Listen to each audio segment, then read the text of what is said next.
your head to shreds like Gallagher. Sledgehammer your dead like Space Shuttle Challenger. Scar slashes, car crashes, guitar thrashes. Barbaric fascists, smashing you like Cassius. In a bar brawl smashed on Jaeger and hashish. War clashes, napalm blast hits ashes to ashes. 100-yard dashes through pastures. Landmine stash in the grasses. Blood splashes on the Bravo Nassus. Killing you is sweet like a jar of molasses. We're hard assassins, rocking dark glasses. Sarcastic, militant like mashes. Tear gases burn like hot flashes. Bashing your skull, blood drips on your eyelashes. Bombastic like Comstock convicts. Ass fuck shanklet, sharp plastic condoms. Punch you dead in your face. Stuff you, jokes you, mush you, rush you, bust you. Any day, any place, anytime, snap. No remorse, no regret, rap it to the death. Set it off in the street, cock back gas. Fists or weapons, whatever attack. You don't want it with me, look into my eyes. That rap, listen to it, live it, die. Punch you dead in your face. Stuff you, jokes you, mush you, rush you, bust you. Any day, any place, anytime, snap. No remorse, no regret, rap it to the death. Set it off in the street, cock back gas. Fists or weapons, whatever attack. You don't want it with me, look into my eyes. That rap, listen to it, live it, die. Light you up, rapid oxidation, scintillation. Skin burnt to a cinder, disintegration. Inferno, wind, flame blazing, tinder. Luminosity, human atrocity. Fumigated, found in ditches. Bodies on top of bodies, accumulated like compound interest. At the helm with a splatter film axe. Flank attack, stomp you like a tank's caterpillar tracks. Overture and torture, let the crows get ya. Bloodstained Gorbachev's head, chrome wedge ya. Packing like Jack Ruby with a short fuse. Booby trapped you, brap you live on the news. Lapidation, found this like Ralphus. Rapid heart palpitation, scalp you like Galphus. Every subject sickly, strictly thug letter for clipping your mug publicly. Punch you dead in your face. Stuff you, jokes you, mush you, rush you, bust you. Any day, any place, anytime, snap. No remorse, no regret, rap it to the death. Set it off in the street, cock back gas. Fists or weapons, whatever attack. You don't want it with me, look into my eyes. That rap, listen to it, live it, die. Punch you dead in your face. Stuff you, jokes you, mush you, rush you, bust you. Any day, any place, anytime, snap. No remorse, no regret, rap it to the death. Set it off in the street, cock back gas. Fists or weapons, whatever attack. You don't want it with me, look into my eyes.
really make no difference if that nigga gay. Blood satellite.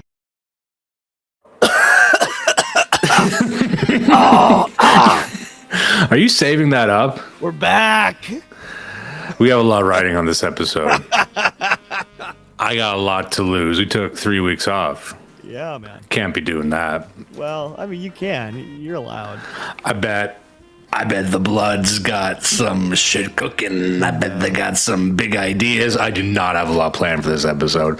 I tell you what, I thought I had a touchdown. We were talking this before the episode. I had a video all queued up.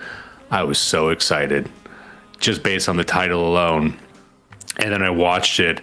It turned out to be just a pile of dog shit. Yeah, it sounded like a gold mine. Sound like a gold mine. Let's make sure we got this going here. There you go. Okay, we got Bill Wilson. Juice got some Galaxy Gas from Patrick Casey. Do they still do that, by the way? Galaxy Gas? They, what, like People. like Yeah, just like I remember I never got a chance to try it before it became uncool. I didn't even know, like, I didn't know the context of it. The only person I ever saw doing it was Zolt, which I just thought was bizarre. The only guy we know who was doing Galaxy Gas was Zoltanus. I don't even know if that's true, but maybe. The thing I can't tell anymore when Zoomers are fucking with me. That's the problem. That everyone's talking about Galaxy Gas. Is this just a bit that I'm following? Yet another one. Are they not the most irony poisoned generation though? Like, do they even know if they're fucking with you? Yeah. Did they just invent a drug? Yeah. Teenagers are huffing other teenagers. And it's like an aerosol can. Yeah. You're just sucking on an aerosol can. Like, I don't care what it is. The medium, like, how is that healthy? What's the aerosol gas is like some fucking, You remember Whippets? Well, that's different. Whippets are hilarious. Whippets are the dumbest drug you can do, and I've done so many Whippets. Yeah. Like at an age where that makes sense.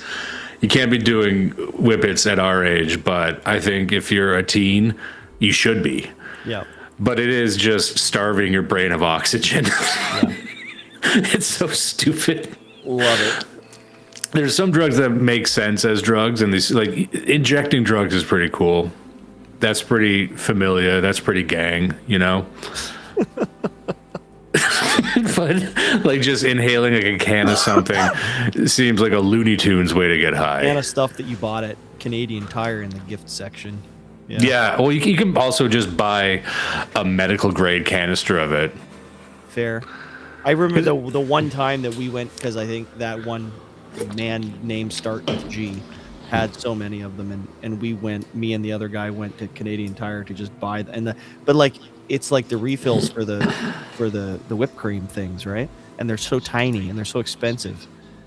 And you like blast one of them, it's like $2 for the fucking one. Okay, how does my mic sound? Does it sound shit? Because I'm hearing some people say it sounds bad.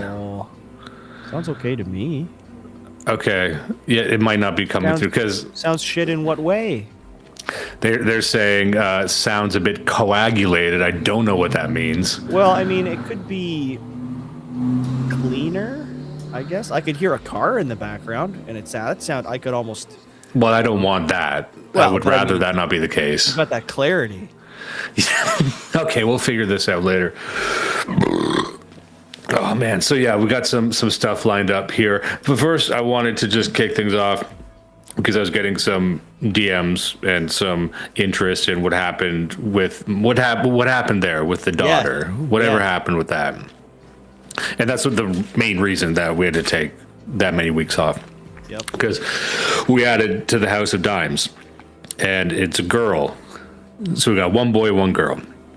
And the stories aren't as fresh in my mind right now, but everything that matters has been filtered and floated to the surface.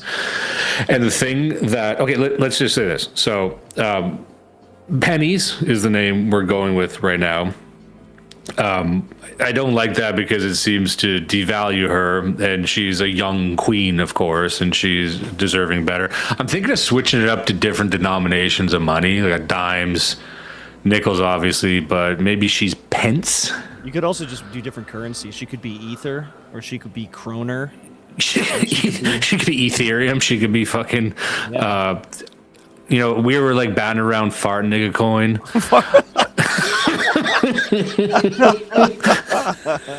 That's in the maybe pile. Yeah.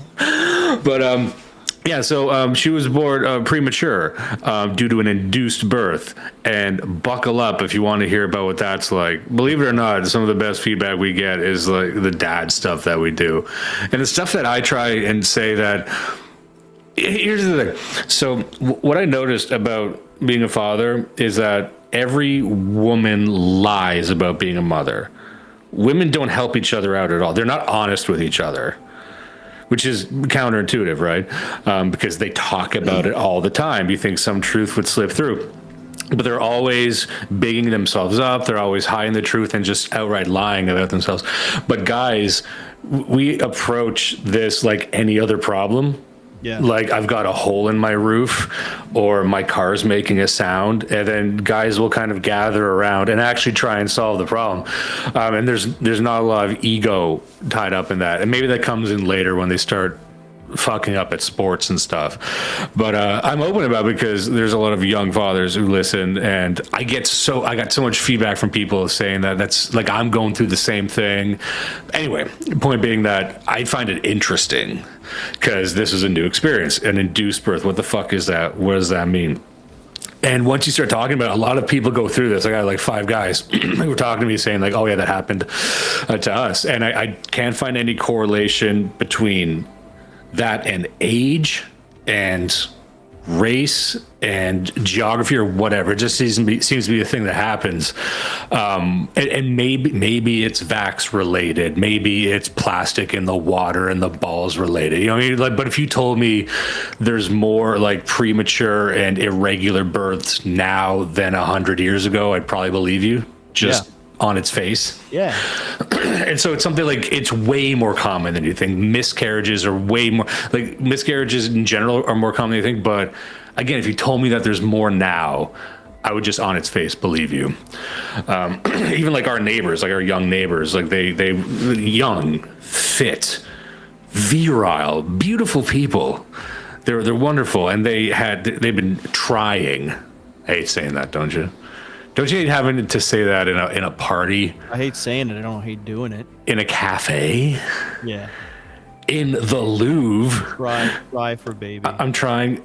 You say, here's a guy who's busting. Here's a guy who's spraying seed. Here's a guy who's eating all kinds of food to make more of it. Yeah. And that's when you say, when you kind of shrug your shoulders, like, we're trying. Yeah, I'm coming, you know. Which you could say at any time, right? But that is the only time you can say it. Yeah, it's not against the law, technically. You could also say that on a Wednesday. You can also say that. You could say that going to the premiere, the movie premiere, or talking to your premiere. So, induced birth, what does that mean? So, there's a lot I'm going to say about this, but as I said, the important information came to the front. And so the story I need to tell, and I haven't told you this, this is going to stay with me the rest of my life. So I'll skip ahead here. Penny's is in the natal intensive care unit called the NICU. Babies that are born prematurely, they got to go there into an incubator, right? And it's this really horrific sight. You know, she was born and then just whisked away almost immediately, unless you advocate for yourself to the nurses and say, no, it's important that the baby has some skin on skin contact with the mother, because you gotta do this the whole time. I'll get to that later. But she's in there in a incubator, tubes. She's being fed through her nose. She's got a CPAP machine on. So, and in her eyes, it's cyberpunk. It's otherworldly. So she's in there for a week straight of her. They're trying to make sure she can breathe properly. They're trying to make sure that she's gaining weight, all these things. And my wife was there every single day. And the real moral of this story is that my wife is a soldier. And she did things that if I were in her position, I would not have done. So I'm just to build in this story. So she's there every single day, 2 shifts. She's there in the morning, she's in the afternoon for a full week. Just visit, just being around, visiting her daughter. Even if she can't hold her, she just wants to be there. And I'm dropping her off. I'm taking care of Nichols. I'm doing all kinds of other shit, right? And there's not a lot of other parents there. That's one thing we notice. She's almost like the only, and it's full of babies, but they just don't come and visit them. It's certainly not as much as her, and she would know because she's there all the fucking time. That's crazy. Yeah, but there was one family that had a baby there, and this was an African family, a young black family, but African accented, which is wonderful, of course, for everybody.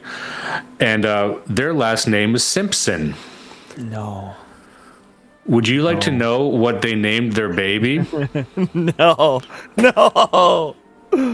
They named their baby OJ. No. And I don't mean... Do they allow that? They named their... It's OJ Simpson. I'm not fucking with you. Is this real? And it's not like... I believe OJ Simpson, that was, he has a full name, and OJ is just the abbreviation of that. This child's first name is actually just OJ, the letters O and J. Damn. I mean, we were fucking just considering that. Just consider that. Because, okay, they're not from here. They're from... It's just a famous name. It's like the president of Uganda is Adolf Hitler, right? Yeah, It's that's like what that actually is what it is. Like when you hear like there's a Japanese, if you told me the president of Japan is Homer Simpson, I fucking believe you. Or like Peter Griffin. The president of Japan's name is Peter Griffin. It's also a woman, by the way. Oh, it's me, Peter Griffin.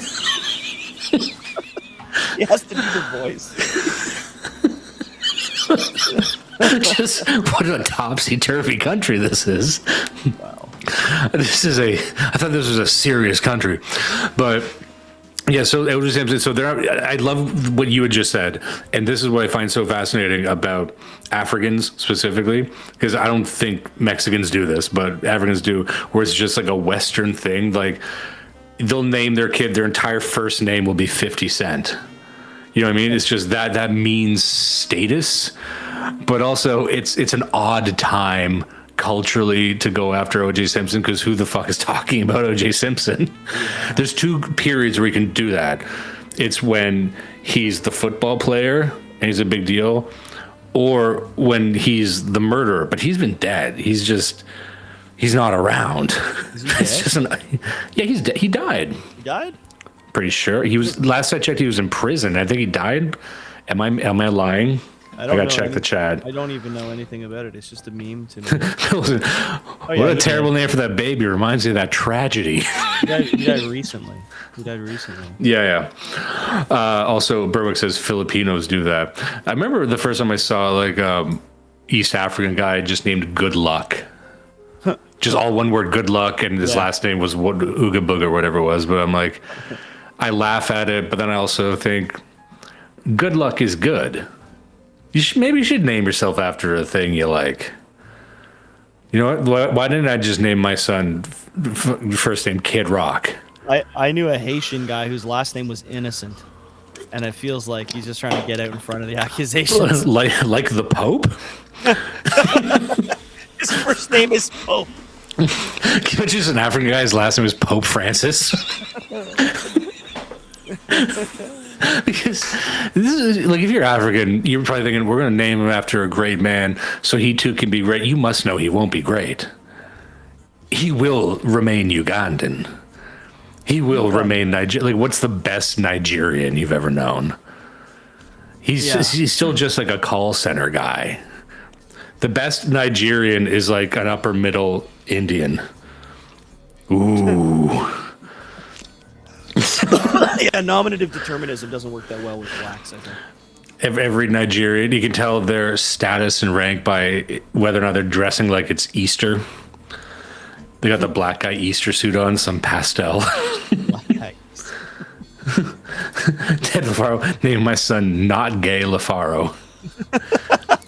I gotta say that's unnecessary pressure to put on a kid like that. You know what I mean? Like it puts it the front of their mind at all time. Like, don't be gay, don't be gay, don't be gay. And then after a while, just like Hodor from Game of Thrones, it just becomes de gay, de gay, de gay. Oh, Sean Weiland with I love a good Sean Weiland take. Idiocracy really was a documentary.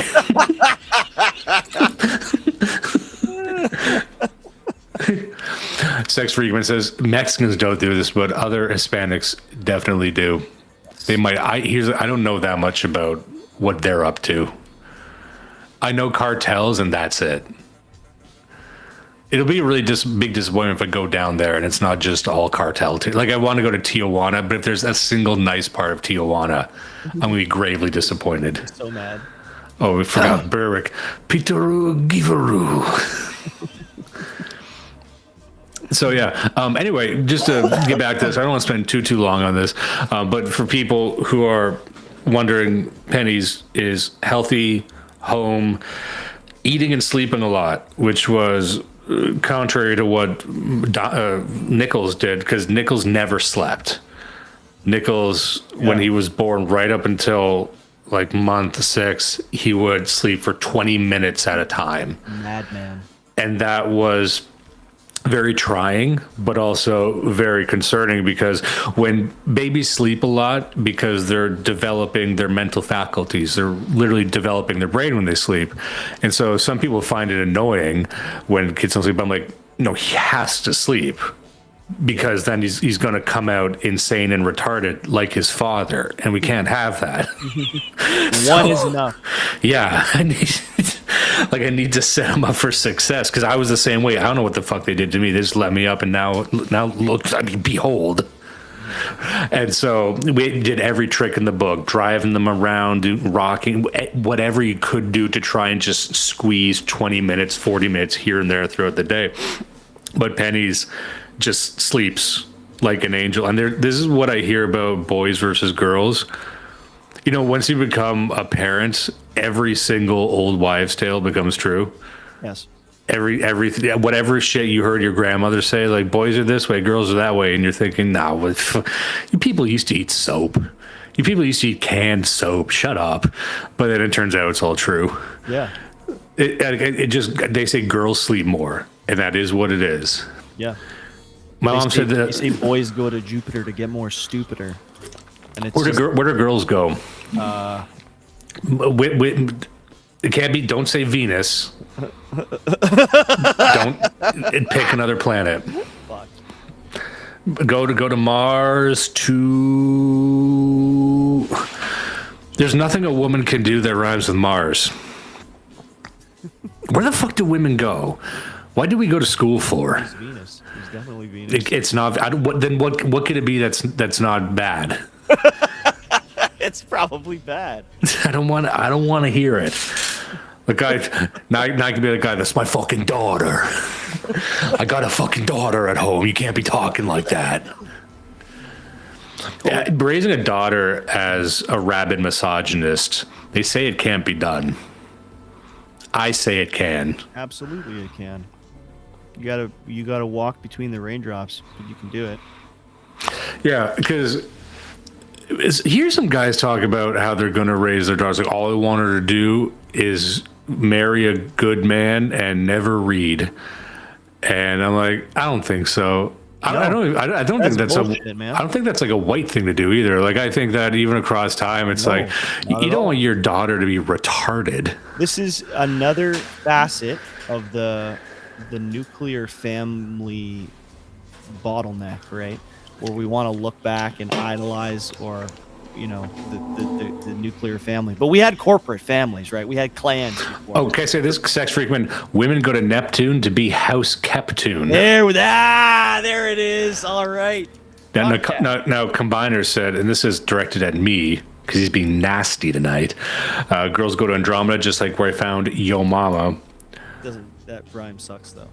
Well, also, my mother is not in Andromeda. She's not in the Andromeda galaxy. Yep. So that's just very highly confusing. Sorry, I interrupted you. Go ahead. No, I was just saying, women.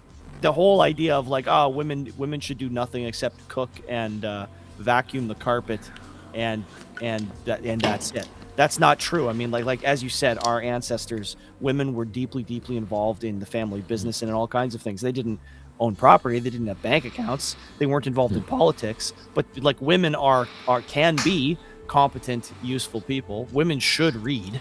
The question is, what should they read and to what end? I like that women should be able to read, but once they can read, they should immediately stop. I want it to be available. I want it to be in her tool kit, but I don't want her picking up a single book. Like I see what's out there, like young adult fiction. It's just horror training. It's just horror hate your parents training. I don't want her filling her head with that. I mean, Lord of the Rings, I guess, but I don't know if women read that. I was looking at guild structures of the Middle Ages, and there were like 90 some established trade guilds on the British Isles, and like a small number, but a significant number, I think it was like 6 or 7 of them, were run top down by women, and it was what you would expect. It was like the Weavers Guild and stuff like that. But the point is this is just say, women have never, and I'm not a simp. I always think of walking through an art gallery, looking at the old paintings. That's how I know I'm an expert when I say something like old paintings of like what women used to do, the aristocratic woman. And I say we can embrace those skills. Like, what are the top female skills? Let's see some suggestions in the chat. Quilting, harp playing. Yeah, there you go. Like I heard this. I hear some guys make some pretty wild claims that I end up agreeing with it after I think about it. Like I remember my good buddy Chris Sandbatch. He had made, I forget, I think it was in a list or some kind of a tweet thread, but he was saying that poetry is inherently masculine and it is the novel which is feminine. And I had a knee-jerk reaction to that, but then I think it's true. like I think, or at least I want it to be true. But then I'm thinking, like, how many art forms are just feminine, and we shouldn't even worry about that. Like, just let women have publishing, and we'll just keep poetry. Just keep that can be your fucking shit. Keep all these other what other skills? I think we have to reteach them how to cook because women don't know how to cook. So that's going to be some work on our part, but we can that's a skill. Yeah. What else? Let's see what we got here. Teaching, caring for young children. Honestly, what do you think about that? What, teaching and caring for young children? Yeah. Because that's one of those things where I'm like, I think a very old woman or a very old man should do it. Well, we got to be specific. I mean, we're talking about like 4th graders.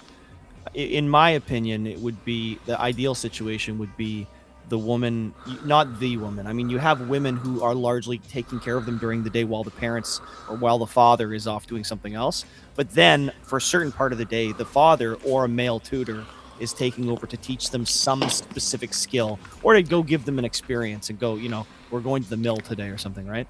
But I mean, most of that supervision should be with a woman. A woman is going to take better care of them than a man in terms of like not letting their arms get crushed in the fucking mill. So sorry. Tanning, lounging, singing, maybe. I think tanning leather. Well, I assume tan their bodies, but also why not tanning leather? If you're already tanning, why can't you tan other stuff, right? Yeah, you tan whatever you want. You think about the stuff you'd see in films, a throwaway scene from Gladiator. What was the daughter doing? They're brushing each other's hair a lot, from what I can recall, right? Yeah. It's a lot of sisters brushing each other's hair in flashbacks. What else? They hang out by the creek, Yeah. Girls are always just putting their feet in the water by the creek. Fishing, but with nets. Yeah. Maybe that's enough. That's a full plate right there, right? Not a lot. There's a lot going on there. Painting. Look, the number of household crafts that exist. I mean, there's so many of them that women could be engaged in. So, if my daughter says, No, I'm good. Whatever his name is. If my daughter ends up reading obscure transgressive novellia, then I'll end my life, and then and there I failed as a father, in my own opinion. That's the shit I worry about. Like, I don't know what it's like to have a teenage daughter, but I'm like, I don't know if you just wake up one day and they're weird. Like, it's everywhere, right? Like, I don't know if there's a normal popular book you could read.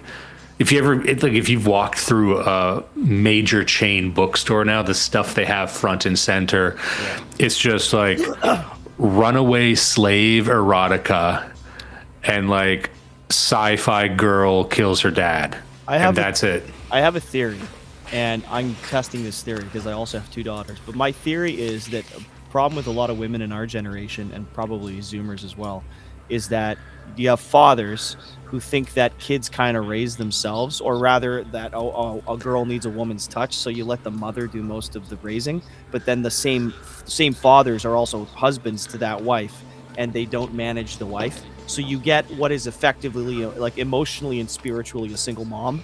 That's my thought, and that's how you get daughters that are like this. And the dad, once the girl turns 16, he's like, "Oh, my daughter's a whore. How'd this happen?" Yeah, because you weren't like, we know about women, especially very young women. They are extremely malleable compared to boys or compared to men. So if you take an active hand in guiding them, and you are an active father in their life, I mean, and this cuts back to the meme about, daddy issues, right? Like girls who don't have a good relationship with their father, you can see them from a fucking mile. So I don't think you have to worry about it as long as you are an actively involved dad. And also, active involvement is still a pretty low bar, because if you it doesn't take a lot to put in the minimum amount of effort.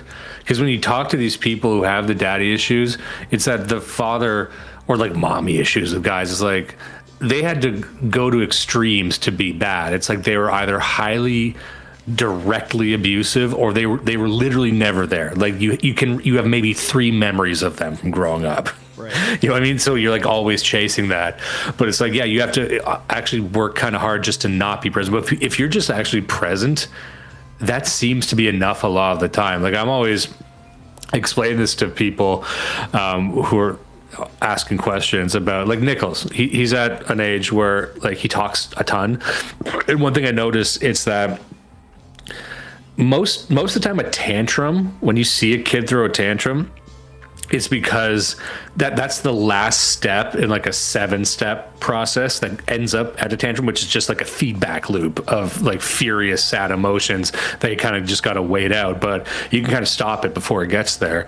But I found that most of the time, the first thing that leads them there is that they feel they're not being understood. And they're saying something and you don't get what they're saying. Yep. And you can't just say yeah or yes. Like, he'll say something very specific and it's kind of garbled, right? And I can't really understand it. And I'll say, yeah. And he'll like kind of look upset and repeat it. And if I keep just saying yeah or ignoring it, he'll get angrier and angrier and angrier, because what he needs to hear is me to actually repeat the thing he's saying back to him. Don't yes me. Don't fucking yes me. What did I say? Say it back to me. Yeah, exactly. What did I just fucking say? Yeah, because that doesn't change. Imagine doing that to an adult. Imagine doing that. That would be really fucking upsetting, wouldn't it? That's why relationships break down, because you just say, I understand, fine, like to an adult. But I said, yeah, but like, I realize that he needs to hear me repeat the thing to let him know that, like, I actually hear what you're saying, even if what you're saying doesn't make any fucking sense. Even if he says a word and I'm thinking about, I'm like, oh, he saw something that reminded him of something he saw earlier, and he wants me to describe that. You know what I mean? And then once I do that, he'll like nod and then on to the next thing. But if you don't, then they get stuck there. But I'm like, for kids, like, that's it. That's just what they needed. So for kids, like, they're not complex, complicated entities. They are demanding, but the thing they're demanding about is simple. So that's what I was saying. Like, if you're actually just around and putting in minimum amount of effort, that seems to be enough for a lot of the time. But then you realize, go back to the natal intensive care unit, the NICU. How many parents just didn't visit their sick kids? And I'm talking, okay, so with Penny's, she's there, but as bad as it looks, she's nowhere near as bad. We got a kid to the left of her that just can't eat. and this kid's a bit older than her, and this kid's there and like can't swallow food and stomach food. It's like a weird, I don't know what you do with that. They don't know what the fuck to do with that. You got one over here that's got meningitis. The fucking Africans brought their kid in with some kind of fucking crocodile disease, you know. I mean, just like stuff where it's really grim, and then they're there for months. So in a sense, we're blessed that we were there after a week, but then those kids are there and their parents aren't showing up. They're just left there. And this is kind of what I was building to. I'm sorry if I'm spending too long on this, but this is really what I was building to is you don't hate nurses enough. You might think you do, but you really don't. And most young people, you don't have a lot of dealings with hospitals, of course, right? You don't really get there until you're older, or you're racked with disease when you're young, or you have a lot of kids. And my wife was there so much, and I wasn't there as much, but I would hear stories. And I'm telling you stuff you already know, of course. I'm talking to a captive audience of nurse haters, I'm sure. But let me just say this. We met a couple great nurses, wonderful nurses. Yeah. The problem is that's 1 out of 10. You know what I mean? Like, it's the good do not in any way outweigh the bad. So, like, we're going in. The one thing I'll notice, or she told me, was that if they always talk shit about each other, like around you, like a cluster of nurses, like they're talking shit about doctors they don't like and saying this doctor's a bad doctor. I don't want to hear that. I don't want to hear that this is a bad hospital, you know? But they're like you would imagine, and they're all hungover. Most of them have tattoos now. I don't know when that happened. That just seems recent to me. Everybody. I mean, my girls' teachers, like public school teachers, have tattoos. Yeah, it's everywhere, man. It's fucking nuts. Oh, let me say Sex Frequent here says, all I'm saying is daddy issues come from not being present enough. Mommy issues come from being too present. Yes. No notes there. That sounds reasonable. But so they're always talking shit about each other and doctors and disagreeing with each other. And that's what my wife was there originally because she just wanted to spend time with her daughter. And it became that she had to be there to protect my daughter from these inept nurses who were like disagreeing with each other. Like one nurse came there and was saying like, what the fuck is she, basically, what the fuck is she doing here? She doesn't even need to be here. In her words, and I quote, she just came out dusty. What? I don't know. Is that... I can imagine your wife like, excuse me? Yeah, no, she did. She did that, and she craned her head up, but she was being very polite. And I wasn't there. I'm like, and I'm like, I'm gonna say something, but my wife, being healthily neurotic, is like, no, don't cause any problems because I don't want them to like, in so many words, mistreat her. I'm like, but that's the problem because that's on the table. We've already established that these people are so fucking stupid and bitter and vindictive that if I complain about these nurses talking shit about my daughter who's being fed through a fucking tube in her nose, that they'll what? Punch her in the stomach? You know what I mean? Like, why are we worried about that? Try to clean her with some Windex. Yeah, clean her with some Windex, fucking get the squeegee out. I can kick all their asses. You want to know how many nurses I can kick the shit out of? At least 7. My record is 7. How many nurses do you think you could kick the shit out of in one session? In one session, like before the bell goes? Yeah, probably about 7. You got to down them, right, and wait for the 3 count. Yeah, for sure. 7. I'm gonna pick them up by the ankles and swing them around like Donkey Kong. Yeah. And this is like a fucking cartoon fight where then I'm gonna knock them over like bowling pins and shit. But yeah, like this, like hearing like being dismissive, and then hearing. This doctor is supposed to do their rounds. Oh, they're not doing the rounds. Say, what the fuck do you mean? Like, who's running the show? Why is everyone trying to take their break? Every nurse you've ever met is desperate that their break is in 3.5 hours. Like you've never seen someone watch a clock more than a nurse to get there like 20. They're 20 and just to like go into a closet and stand motionless like a droid. And what else? Another thing that annoyed me is that, okay, just going back to this, it was an induced birth. What does that mean? That means it's like an accelerated birth. So they give you some chemicals, they do a process, and it tricks your body into going into labor very, very fast, which means that the pain is more intense. You know, it's just all condensed in this one thing. And they warned my wife. They said it's going to be pretty painful. And my wife, she's trad. She's a trooper. Didn't have any drugs with Nichols. No epidural, no drugs, no nothing, which you don't see these days. That's, according to them, extremely rare. And they're speaking to her in a patronizing way. It's like, okay, you say that now. You say, you know what I mean? Like, just talking to her like she's a dumb cunt. Look, I might call her that from time to time, but she actually isn't. You know what I mean? Like she's smarter than this fucking hospital of alcoholics right now. I'll tell you that right now. But then even this time they're like, okay, first time natural, but this time you want to explore. You can do the epidural and you can do morphine. We'll give you morphine. And they're like, okay, what do you mean? It's like, oh, well, we give you the button and you can have as much as you want and you're going to need it. And I'm just there. And I actually said this to them. I'm like, could you not get my wife addicted to heroin today, please? Could you?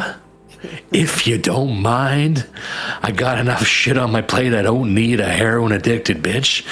But I did tell her that if I was going through this, I would have taken that in a New York Minute just for the heck of it. You're giving me the heroin button? I would take that. Have you got two heroin buttons? Can I get a left and a right? Can I get left and right just in case one fucks up? Just in case one is sticky. I want to compare doing one to the other and then doing both at the same time. See if it's the same. I want to do, hot or cold. Which one just, and you're clearly pressing both at the same time as fast as you can. But yeah, so they're always, the entire time they were amazed that even this time, no drugs. Here's what she did. She actually did they gave her some laughing gas. Speaking of doing whippets, and she never done laughing gas before. And I said, it's fun, but I don't think it's going to help you. You know, like, yeah, if you're just doing it on the couch, it's fun. But like, I had laughing gas when I had like 4 of my permanent teeth pulled, and I'm like, yeah, you'll snap right. Like, it won't make you feel any better. But she kind of did it and made her a bit dizzy. But anyway, long story short, natural birth. And what else? Here's the problem, though, that because she was in the natal intensive care unit, she couldn't be breastfed. And that's a big thing for women who want to do that. So, because you don't have access to it, but you can, and we got to get the food in them somehow. So she was pumping and feeding her the bottle. So now Nichols was breastfed, and then Penny's is bottle fed.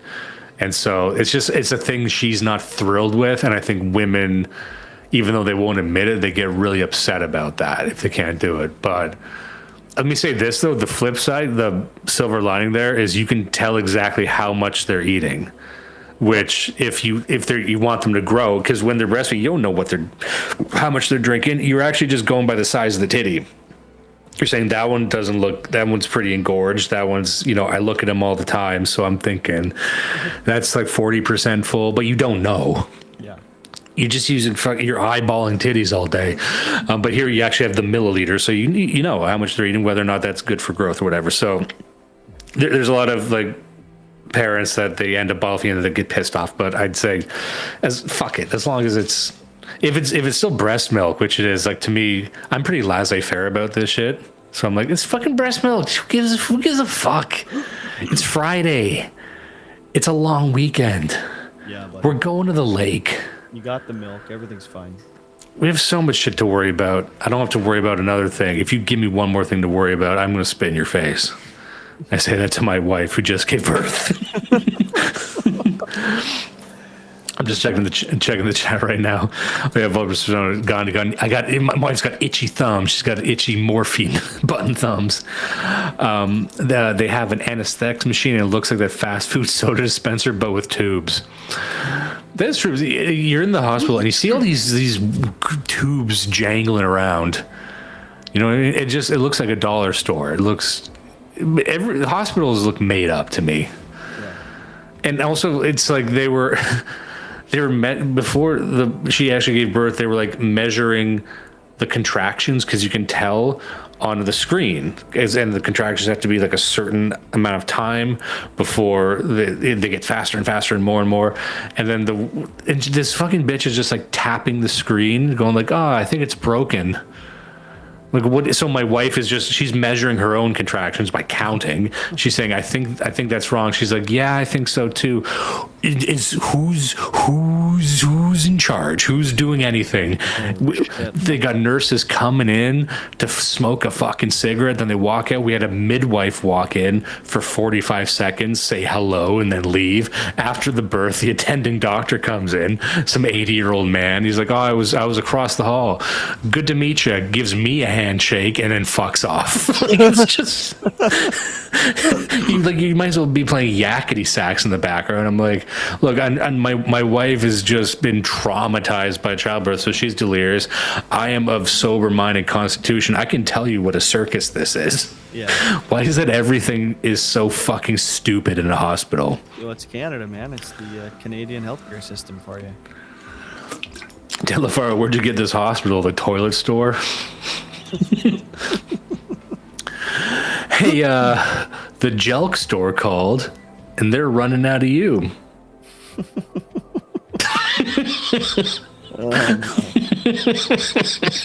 I don't even know if you get that reference, but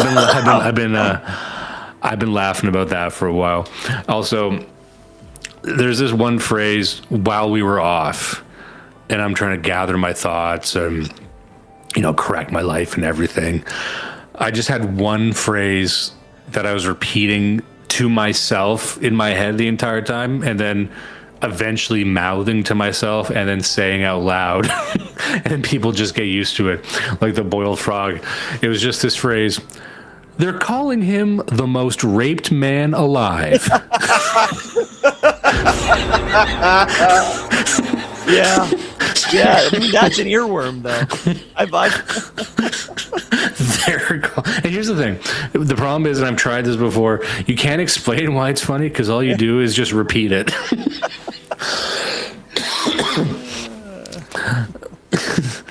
Times reenacting a Rodney Dangerfield skit. Oh, man. Oh, yeah, so I got Max Woodbridge here. All three of my kids' natural birth with midwives. OHIP covers the Toronto Birth Center. Google photos of it. Absolute tranquil and serene luxury. Well, now you tell me. Nice. Now you tell. Hey, hindsight's 2020. You gotta drive to Toronto, though. Everything's better there. Yeah, apparently they actually have good facilities there. But I don't know. It's hard to do. I think because at least at the hospital, I have someone to blame. You know what I mean? Yeah. Where if I'm doing the midwife thing, if I'm more involved, then I'm like, this is my thing to fuck up. You ever consider this? Maybe I'd rather blame a room full of women. Also, if everything went really well, you wouldn't have any material for the show. Can you imagine if our lives were great? Imagine being a below midwife. A sub-midwife. 6 midwives. Thought that was all of them. They must ways to interpret that one. I like that. They must get that a lot. Yeah. Midwife. No, probably not actually. You think? Well, the mid thing is such a recent parlance. How many midwives are under the age of 50? This is almost an ontological question. Before our understanding of mid, there was the idea of the mid. There was a midness to be apprehended in reality, right? Yeah. We understood the idea. There had to have been a mid of things. So a midwife, you understand what mid is. So it's like, okay, what the middle of what? The caveman must have been talking about this. True. So what is the etymology of midwife, if not that? Because now it's like, well, it has to be that. It's like my wife is peak, yours is mid. Can I borrow her? I mean, what's a midwife right now? A bitch with a kiddie pool? Like what? Are we talking or are we talking? Yeah. Perfect. Just piling on midwife. Buddy, I already got one. People keep up with the midwife things and just have them get worse and worse every time. Midwife, mine. Midwife, me, my bitch. Originates Hate wife. in the Middle English term midwife, where mid means with. So it's a woman who is with you during birth. It'd be So funny if it's everything not a in, middle wife. it'd be funny if everything in Middle English had mid in it. Like a toilet was a mid toilet. The old mid toilet. You're a mid guy and you're going to your mid job. That's what they meant by middle. It didn't mean the mid. It was just midish.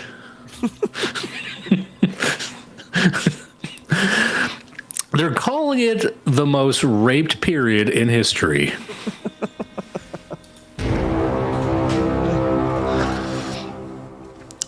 Oh, man. What else we got? I'm just scanning the chat. When is BS getting the Jelk equipment sponsor? It's only a matter of time. You know what that is, right? Or are you just playing along? What, jelking? Yeah. I know what fucking jelking is. Is there more? Don't say to it like than you just- like how dare I? I'm a fucking expert. I mean, what do you? It is such a funny idea. It's like, what if I just pull this like Laffy Taffy? What if? That's one. What way. if? You think they did that in the past? What? Like we're talking about like Middle English. We're talking about Middle Earth. Yep. You think they always had jelking? No, it's not very pious, is it? Well, not everyone was pious. Well, I mean, look. So this is your ontological thing again. Had somebody in history done it? Yeah, I'm sure we didn't fucking invent it. But was it a thing that you could talk about openly and joke with your buds about? I doubt it. I think, I mean, I don't know which other culture in our history would have been as degenerate as us. Okay, how about this? For as long as there have been pubs and public houses, Yeah. there's been jelking. That's where you would have to talk about it. So, 800 BC, Yes. we got jelking. We got the Celtish jelkers. How long have British people been going to the pubs? Since year negative a fucking million? Yeah. Forever. Since the phenotypic revolution? since the end of RNA world? Yeah, that's where you wouldn't do that in the church. You wouldn't do that in the public square, but it seems so primal. Like everyone's just like, what if I just pulled on this enough that it became 7 feet long? Because that's what you would have to do. That's what every guy's thinking. Like, what if I had a 7 foot long penis? Right. Women would love that. The only one, I think I told you this before, but from an older episode, but I remember reading this article a long time ago in Rolling Stone, and it was about the man with the longest penis in the world. I don't know how you would know, like in the entire world, but it was like the biggest on record, and it was just this like short, chubby white guy living in like LA somewhere. And like balding, just a totally like a Danny DeVito type, almost like unassuming. Yeah. And it was just something crazy. It was like flaccid. It was like 15 inches long, something like that. Something dumb. And one thing that they noted, and this was not a front page article. This wasn't the cover. It was kind of buried in there, but it was just talking about him going about his day, and it was so eye-opening because.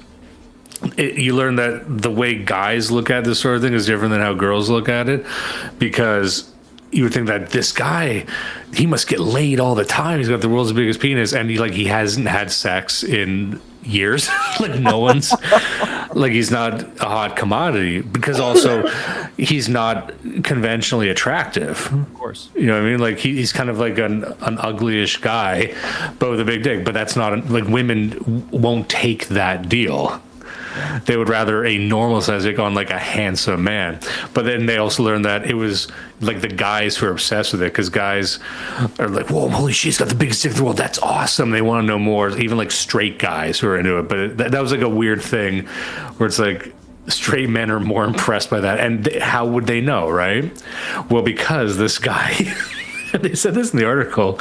He would wear like really, really tight Lycra like pants. like skin tight to like accentuate it, and he would just walk down the street, just go about his day, which is so funny to imagine because you're imagining like in like a fucking manicured fucking photo shoot area, but if you're just seeing that walking down the street at 1 PM, like an odd time of day, when the sun does weird things to your face, and it's just you're walking down some shitty street and you see that, like, no one's happy with that. Like, no one wants to just see a dick print in the middle of the day. But he's like, I gotta do something with this. You know what I mean? Like but he doesn't know what else to do with it. Yeah. Fuck, man. Oh, here's Sean. Here's a good Sean Weiland comment. Is that the one about the 12-inch pianist? Nice. I'm just gonna let that linger. This guy, the reverse jelk. Okay, let's try to squish it back up into his body. Let's take that one for a walk. The guy trying to mash it. He's like wringing it like a dishcloth. He's got. I remember hearing about like a guy who had like dick enlargement surgery. Oh no, it wasn't dick. It was like heightening surgery, because you can get surgery to like be taller, but it involves like they go into your legs and they fuck with your ankles. It's this really grueling surgery, and the recovery time is brutal. And you can't be on your legs at all. So it's like people laying in like a dark room on Vicodin, just like delirious with pain, just to be 3 inches taller. I imagine that's what he's doing with the reverse jelk, just like taking a long weekend, like leaving Las Vegas. He's got to go out, take a motel, and just mash his dick. And it just doesn't work. It just ends up like an accordion. He's one so normal that he ends up with like a fucking like Wile E. Coyote just got a fucking boulder dropped on him, and now he's an accordion guy. Yeah. There's a retarded guy in the next village who wears sweatpants all the time. It looks like a baby's arm holding an apple. That sounds like it could be a quote from a film, or it could just be a real thing. Oh man. Berwick says a graphic tee really would have worked better. Like a graphic tee of him, just his dick on a shirt. Him just walking down the street like, who's into this? Who wants anything to do with this? Oh man. So I forget where I was going with any of this. Yeah, so anyway, that's Penny's. That's the story. What are we at here? We're at over an hour. My God. Nice. Heavens to Betsy. Can I show you this? And this was the mistake I made. This is a life of shame that I lead. So I saw this video and I got so excited. I don't know if you can see the title there. Native Americans' Muslim Roots in History. This guy looks like he's going through a hard time. That's got to be one of the worst faces you've ever seen. Yeah, he looks like a human something. I don't know. I'm very appreciative that they found an unforgivably Native American looking person for this. Yeah. I'm glad it's not just one of those crafty white people looking for a tax break. This guy, he's living it.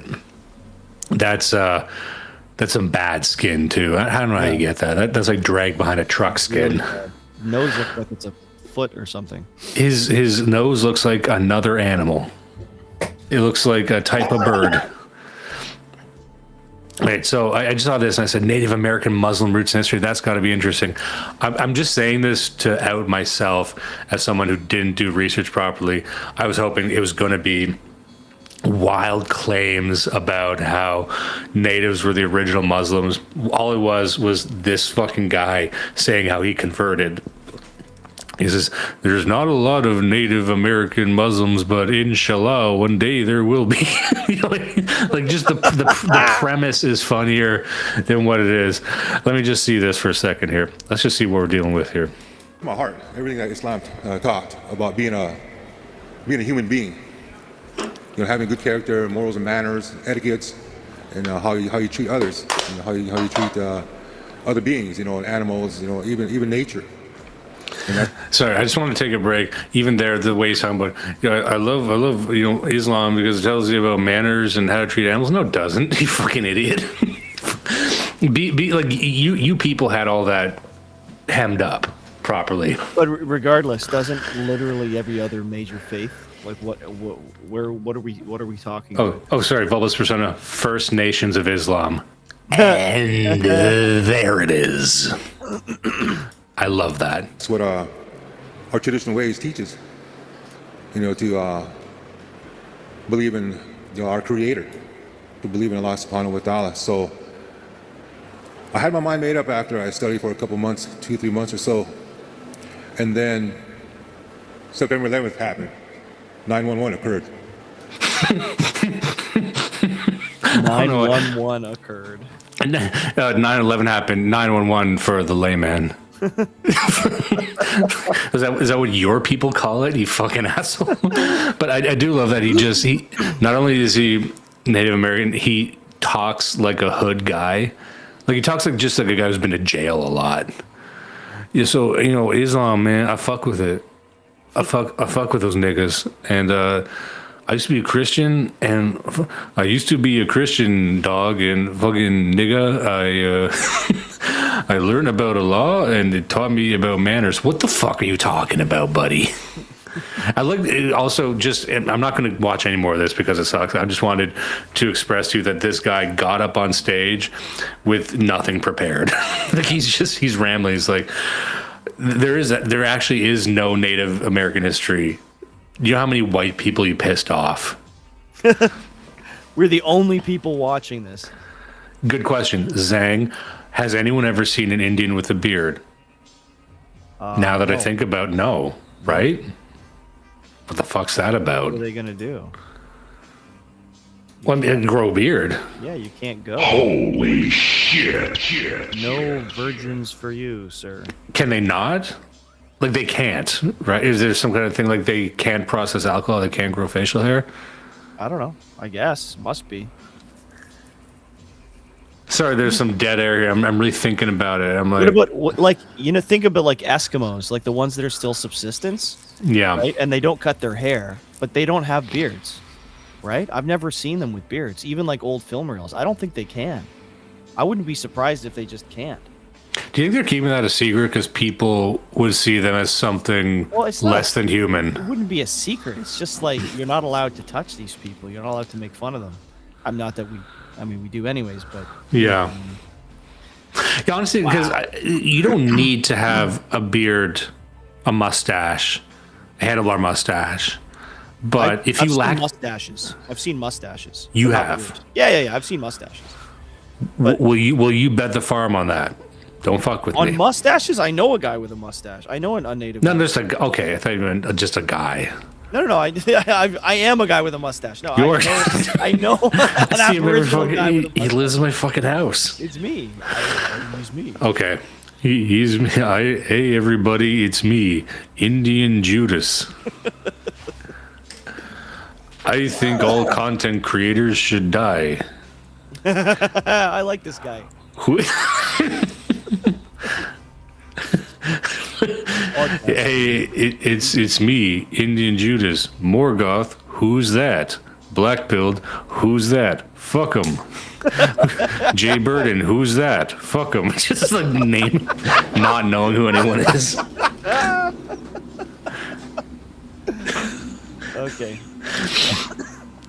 Oh, finally, Dimes the Street. Okay, so apparently, I guess the audio is that bad. I'm sorry, everyone. I guess I can. You know what I could do? I'm pretty sure it's because I have it going through the soundboard. This sounds terrible to me. It's like maybe compressing a little bit, like it's when you're loud. I don't know. Yeah, I'm just scanning the comments here. Okay, Pac-Man respected. Indians were capable of growing mustaches when under British rule, but they lost the technology when the English left. No, not those Indians. He's thinking of the other Indians. Because every Indian from there has to have a mustache. Yeah. Oh, good point here from Sex Freeman. Is that why they're so into feathers? Could be. They just don't know where beard's supposed to go. That's their problem. All right. So maybe we should, because we only have maybe around an hour left. I had a couple other videos, but maybe we should just jump straight in to the main event. Yep. Hold on here. So let me pull it up here. Make sure I have the right thing here. Say something for a little bit. Oh, okay. Here we go. Here we go. What have I got? Did you know it was a blizzard here today? Did you know that when it snows enough, you can get snowpack on horizontally laid chicken wire in the air? I've never seen it before, but it's beautiful. All right. That was my excitement. Enough of that. Shut up. Thanks, buddy. Guys, you know what time it is. This bitch. It is time for Lauren Southern Bitch Watch. Bitch Watch.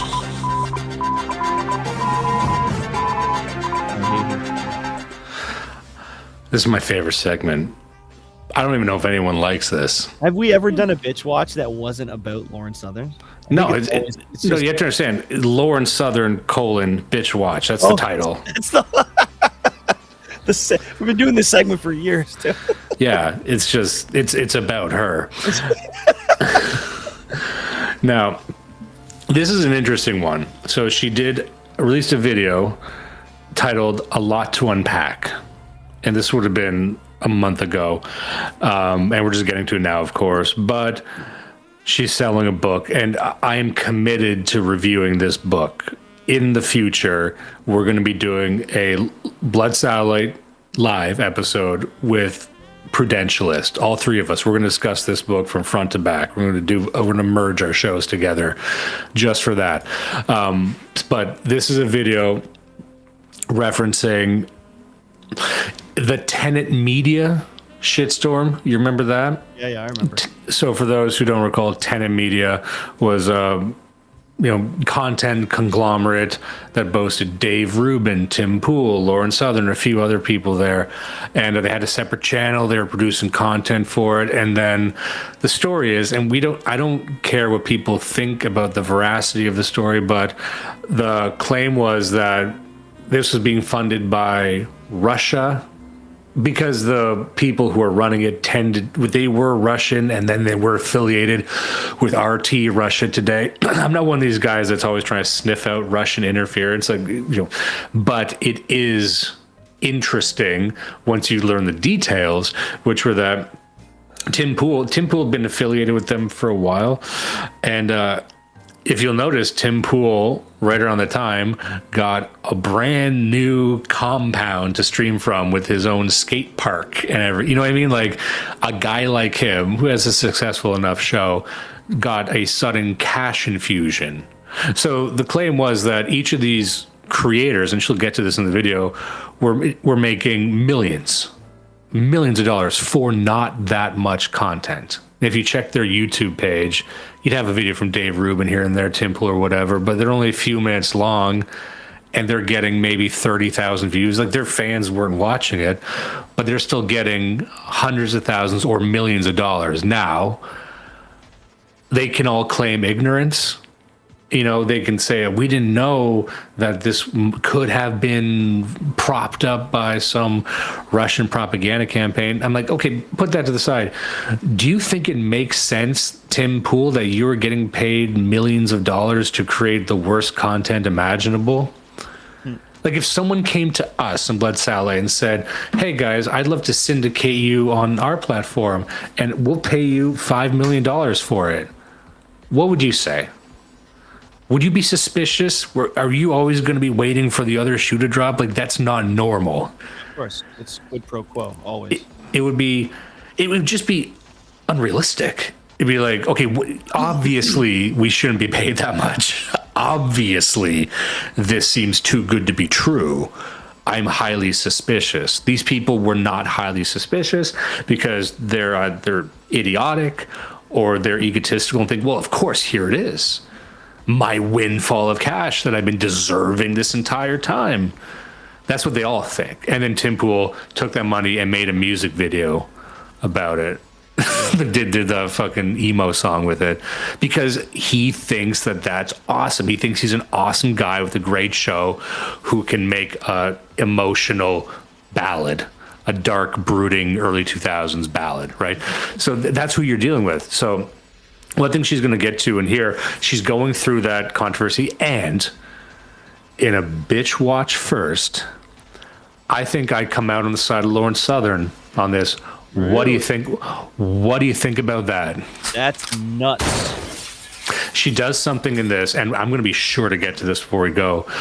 She's talking about her experience with CSIS because she was visited by CSIS, which is like our sort of CIA, FBI conglomerate. And she's telling that story, but she wore a wire for her own purposes to record the conversations with the feds, even though they requested that she didn't.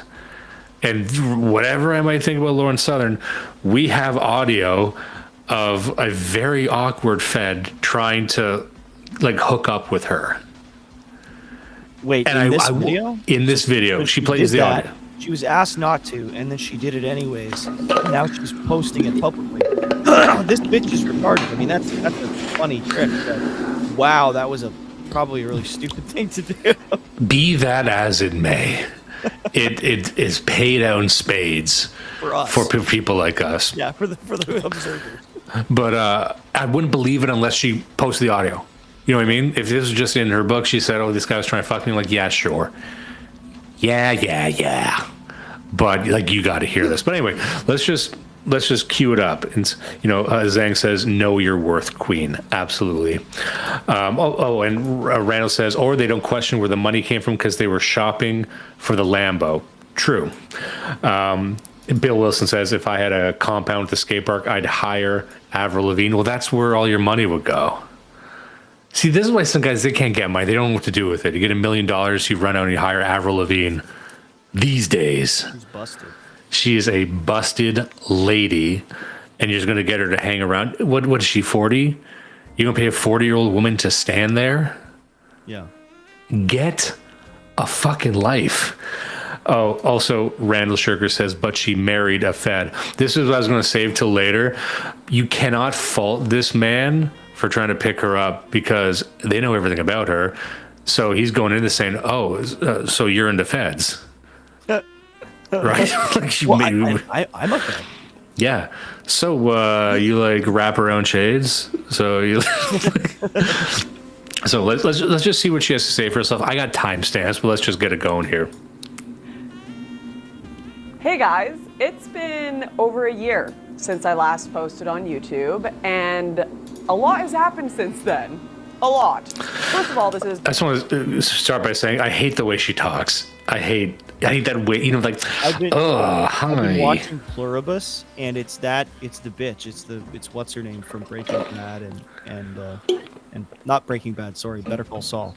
Is that a good show, Pluribus? It's terrible. It is. Oh yeah. No redeemable qualities. It's such a cool idea, and it's so fucking slow. Nothing happens, and she's such an irritating bitch. She's a miserable lesbian, and and you know the main problem with her is she talks like Lauren Southern. She does the masculine affect, like the reverse vocal fry, whatever the fuck that is. What she just did, where she kind of pulls her jaw back and goes, like, fuck, man. She's got Korean mouth. So Pac-Man Respect says, I'm surprised more people don't wire themselves before going into the Fed's office.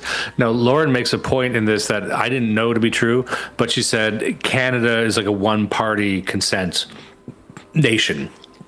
I don't know if that's true, but apparently it's not against the law to record someone without their consent. I don't know if that's true, but if that is the case, then she wouldn't be in trouble for doing this. But I don't know. But technically, it's a one-party consent nation. I mean, this is kind of some sovereign citizen shit. Like you think CSIS fucking cares about that? Oh, EEE pluribusy, says Vulpus Persona. Oh no. I like it. not a channel relaunch, so don't get too excited. Whatever my online career was a year ago. Lauren Southern has a black woman's idea of blonde hair. Like her hair looks like their hair extensions. Like when I imagine when a black rapper lady gets like a wig, it looks like that. Now, is that an anti-white thing to say? I need to know now. Should I retract that? I don't know. I can't even interpret that. I don't know enough about black people. Okay, goodbye. Dead, buried, rest in peace, equal parts government intervention and my own choices, both good and bad. Where to even begin? I guess we'll start with where I'm at now. You see, it's an unreal way of talking. You know, I started off by defending her, but she moves her mouth like she's looking at herself in the mirror. That's the only way I can describe it. Like she's very conscious of the facial expression she's making, and she's like trying to enunciate with the muscles of her face. She over enunciates.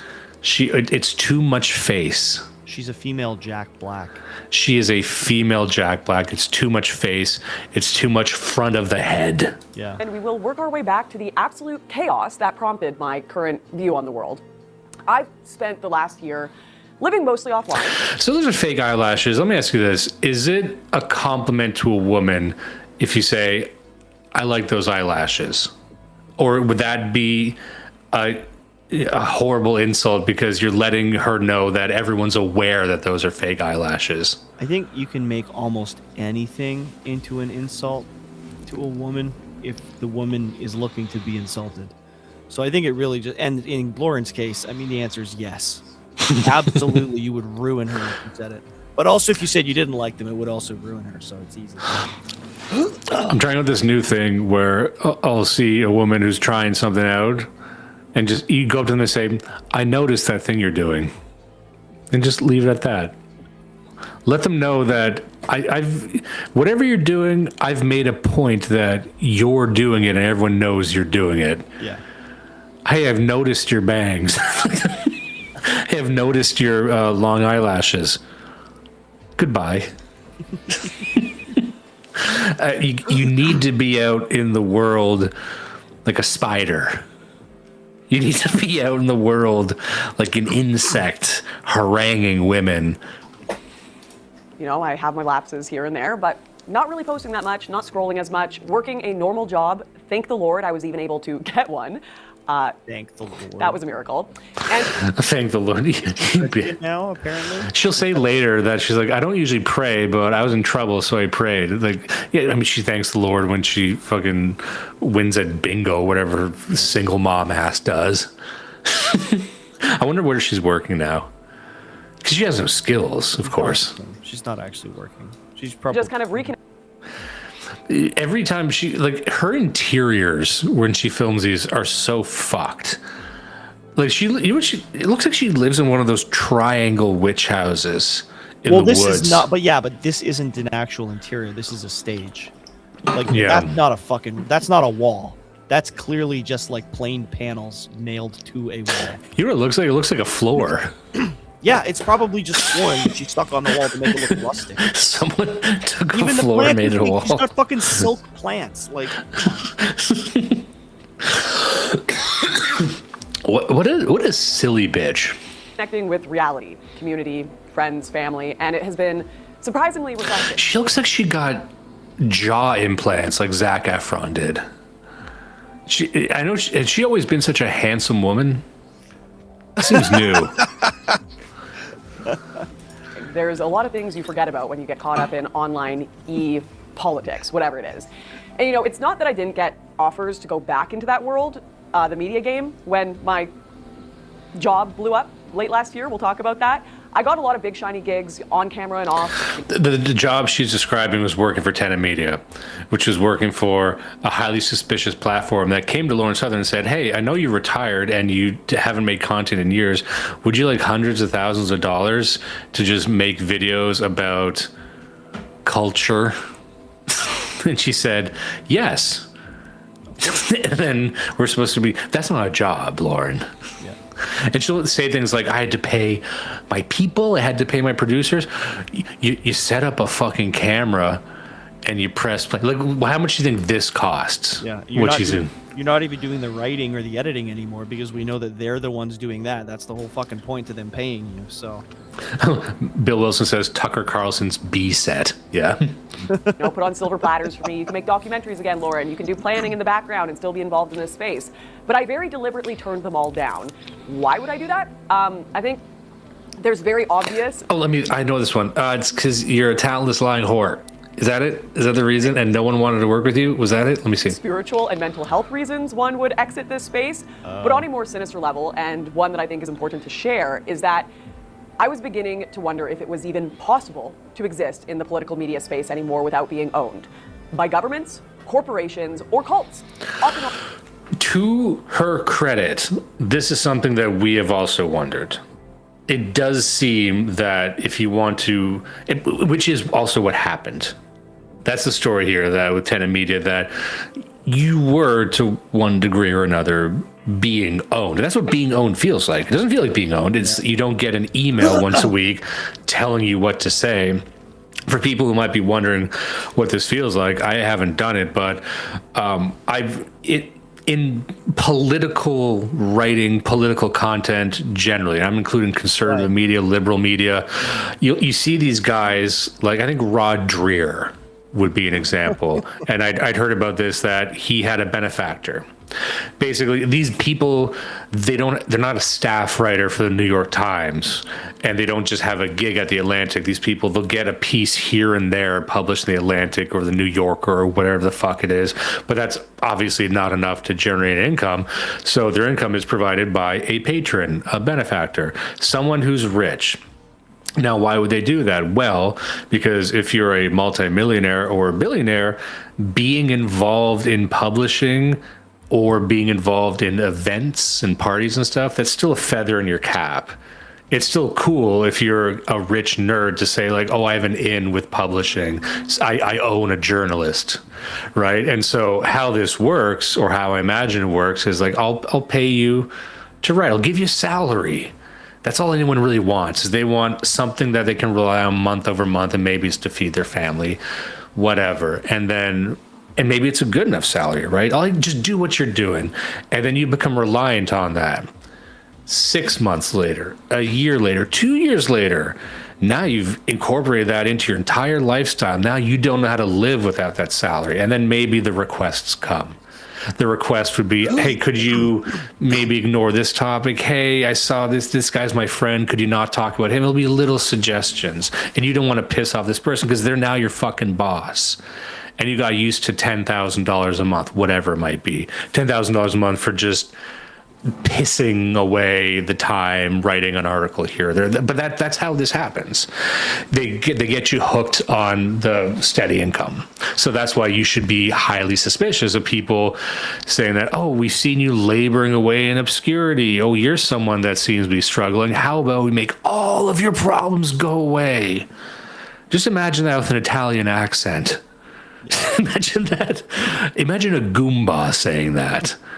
You know, like that's season 3 of Fargo. That's like every fucking organized crime story you ever heard. It's some dope, some chump who says, "Wow, you know what? You know who deserves all of their problems to go away immediately and easily? It's me.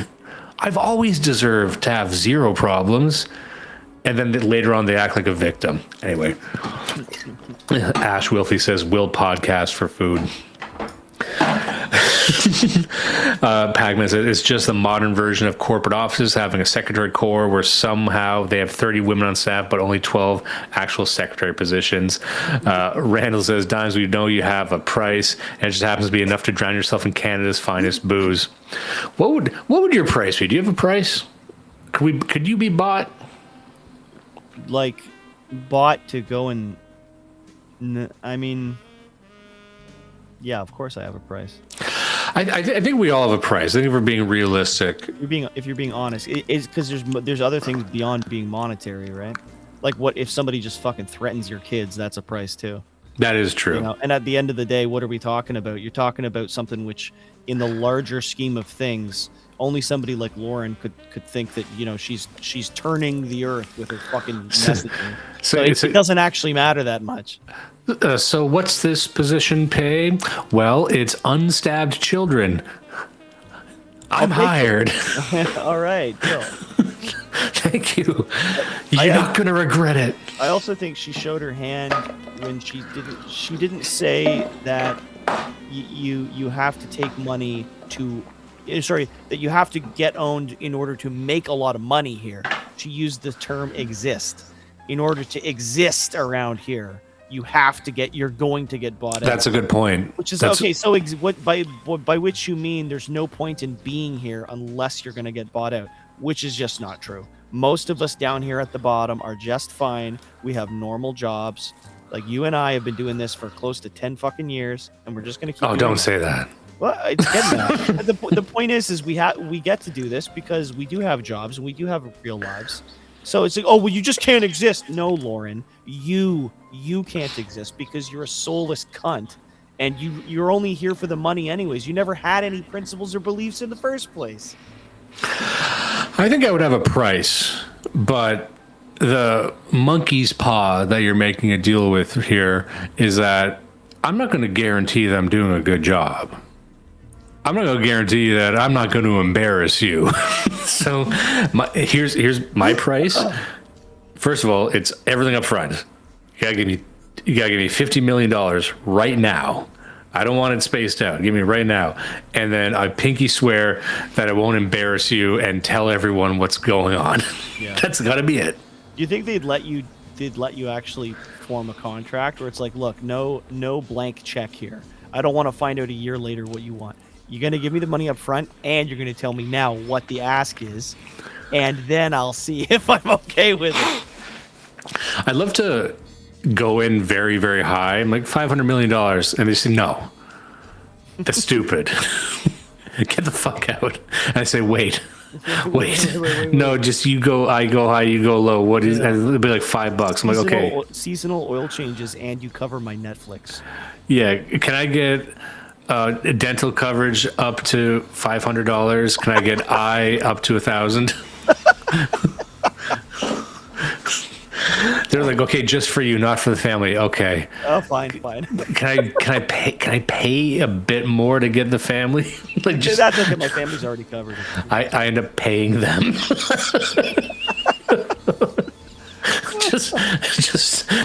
just making the worst deal. They're calling him the most raped man alive. Yeah, I think everyone has a price, but I don't know. I'm too cynical. I don't know. Like, the thing I'm crazy. Sorry, what you were just describing with the medical thing, that is probably what actually happened to Will Stansel. That's what happened. Will Stansel just negotiating with Israel about his fucking his dental. I want to hear Will Stansel negotiation. Just from no position of power as he's negotiating, his chair breaks, the piston, and he starts lowering ever so slowly. He's trying to pump it really hard, but he doesn't want to show that he's pumping it really hard. He just knows that if he kind of bounces up, then the chair rises a little bit back up. So he's always kind of like bunny hopping in a squatting position, trying to balance himself, hoping nobody notices. Oh, Bill Wilson says, I mean, Barry Weiss got like that much. Yeah, I bet. But to Lauren's point, there are people being bought and sold. There are people making deals. There are people selling out. I don't know if we ever would. I don't know if we ever could. I like to think that we've got a certain level of precognizance, and we have seeded enough heterodox opinions and enough outrageous statements that no one will ever approach us. Yeah. I think we've got in our way enough that we won't have to. Sometimes getting in your own way is to catch a bullet that is being fired at you. Look at Fuentes. He's clearly completely bought out now. And of course. Mr. Anti-Semitism for the longest time, and they're somehow, rehabilitating him at light speed. So yeah, in the 3 weeks we have off, there's a lot of Fuentes news that dropped that I'm not, I don't want that to be a focal point of the show. But, Yeah, no. But I learned that his best friend is Jewish. I learned when he was on was it Pierce Crowder. However, contrasted against that, he made Pierce Morgan look very, very stupid. So you take the bad with the good. Yeah. I've never met a Pierce Morgan fan, by the way. Are there? I think there's got to be a few Jimmy Fallon fans out there, but like who's part of that fan club? Probably an English guy. Pierce Morgan's entire interview style, because we've got a few British fans. You don't really see, that's kind of like the Bill O'Reilly style. You don't see Bill O'Reilly anymore, that type of guy. So I don't know. His whole style is that he'll come to you with something you said and just say, and I think that's abhorrent.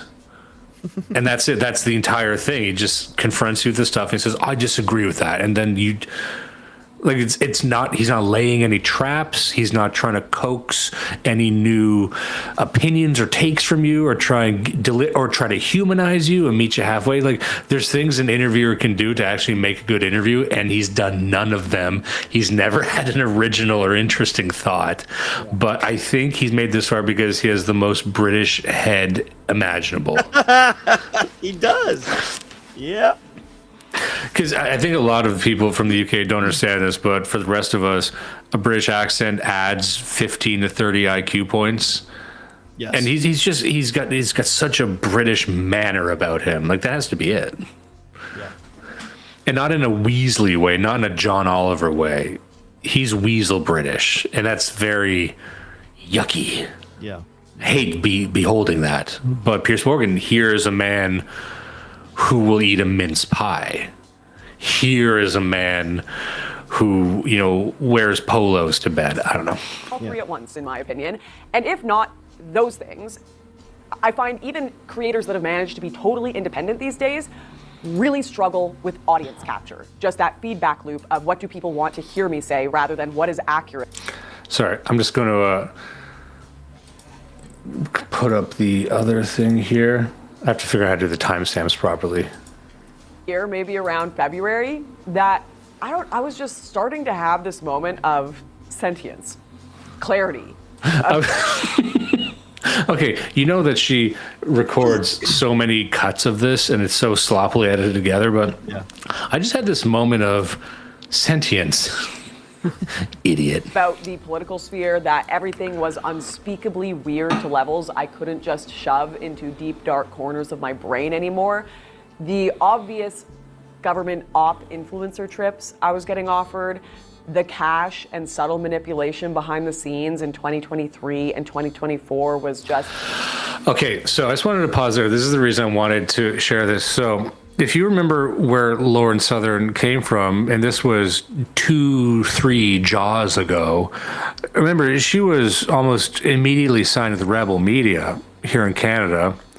So just to start, her acting like people were being offered trips abroad within 2024. I'm like, you were Rebel Media, you were under Ezra Levant, you were offered trips to Israel.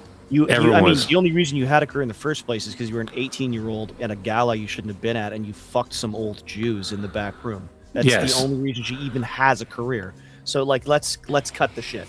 Yeah, and Faith Goldie spilled all those beans. Like they were all offered the trip to Israel, as people still are now. And it's like, you were famous for wearing like Daisy Dukes and going to the slut walk with Milo Yiannopoulos. You were like just a libertarian who liked to say the word retarded. Like you weren't, Lauren. You know what you were. Like you were never a serious person for most of your career. Yeah. Picking up to degrees I had never seen before in my life in that space. I was getting offers to go to Russia, Israel, Saudi Arabia, other places. Some of them... To be clear, she was being offered to go to Saudi Arabia to fuck someone's son. Yes. Definitely. No one gets invited to Saudi Arabia for anything other than that. Fucking... Like, you're getting the same offer that Maggie Gyllenhaal is getting. Totally paid for, first class, the whole shebang, wink, wink. You're going to say the things we want you to say. You might see some people on these trips right now. I was seeing influencers getting invented from scratch and astroturfed into oblivion on my. Sound familiar? sound like when this woman named Lauren Southern showed up one day and then had a book coming out that was ghostwritten by someone else and it was published by Rebel. All of a sudden you're an author and you didn't write any other books until recently, which is just to spill the beans on how many guys you fucked in the scene after denying it for your entire career. What would it back? There's just these fucking people showing up out of nowhere and getting pushed. Yeah, imagine that. Feed, very obvious botting, yet institutions around them were also supporting them. And, watching elements of the influencer world that I know for a fact are linked to crime and are using their public facade to further it and cover up their tracks. Watching them totally buy tons of my peers behind the scenes, just straight up, here's a check. You're going to work as propaganda for us now. You're going to say what we want you to say. And just watching the... Keep in mind, that is basically what she's being accused of as well. And she doesn't make that connection. She doesn't make the connection that the things she was involved in may very well have become that. So let me go here. What's the best way to do this? To do what? Are you trying to do timestamps? Yeah. That I don't think much of it. I've entered this space of, okay, surely nothing's going to happen. You're hyping this up in your brain, Lauren. Open the door and there's the police with a man and a woman in like leather jackets, black outfits that bring out a badge that says CSIS. So this is after Tenet Media is getting discovered and she's explaining her engagement with CSIS. And this is where it actually gets interesting to me. On it, CSIS, which is our like FBI, CIA equivalent in Canada. And they brought the local police force to confirm that they weren't just people posing as agents, they were real agents. And I needed to talk to them. Hey, can we have a conversation with you, Lauren? I immediately go into panic mode, I have a pretty tough constitution when it comes to this kind of stuff because I've had a lot of time in questioning rooms in my life in various different countries, getting detained at borders. I've usually found it largely entertaining. Let me just say, if that is the case, then you shouldn't have gone into panic mode. Yeah. Right? It's just word salad. It should be actually the opposite of what you said, Lauren. You guys really do to me. I know I've done nothing wrong, but I've never had it happen in my own home or in Canada. So my stomach was definitely doing a few flips. And, when I had that conversation with the lawyers in the high rise, they told me, do not speak to the feds. Don't do it. Just call us, when they come, if that happens. So I'm immediately trying to call my lawyers and I cannot get a hold of them. And the feds come in and they're like, okay, we're just gonna sit down on the deck and you're saying you won't talk to us. Nope, I'm not saying anything to you. We'll talk to you. We'll talk at you. Okay, a lot to unpack here. So she was explaining how she commissioned a law firm to give her advice, and over the course of days, she'd been given training on how to deal with this because they were saying it may come to pass that you are arrested, right? She was anticipating this coming.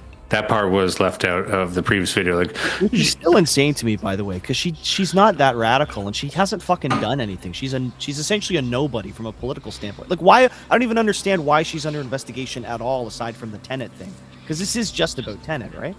Yeah, that's it. Well, unless there's something else going on beneath the surface, which there may be, which there always seems to be with someone like her. But in her own words, her lawyer said never talk to the feds. Right. Call us. First of all, they're not picking up the phone. Are these good lawyers? Like, no one picked up the phone? No one's secretary? No. What do you mean they didn't pick up the phone? Okay, that's either a lie or you don't have very good lawyers. But secondly, when they say don't talk to the feds, that doesn't mean they can just talk at you and you're like, okay, this isn't technically a conversation. They're saying just close the fucking door, Lauren. Yeah, why did you let them in the house? That's like saying, never talk to the police. Well, what if I just ask them questions? What if I say things in the form of a question? I mean, you can, bitch, but it's not going to help you. And your lawyers are telling you, it's like, it's not illegal to slam the door in their face. It's not illegal to get up and walk in your house and just leave the conversation, but somehow they ended up on your deck and saying, okay, we're just going to talk at you. What a fucking dunce. What a pin-headed hoe. Because you're going to want to hear what we have to say. So I sit, I'm listening, trying to get a hold of my lawyers, and apparently they've been following me for a bit, even before the indictment. They knew a lot about my life. They literally were like, we know you've had bad experiences with feds before, but we're not like other feds. I'm not joking. We're not like other feds. So you don't need to have access to her phone to know that she had a extremely messy divorce. Hey, Lauren, you recorded hours about this. You recorded videos in the woods talking about how you married a fed from another country. And that ended in a very messy divorce with you. It's almost like you never stopped talking about it.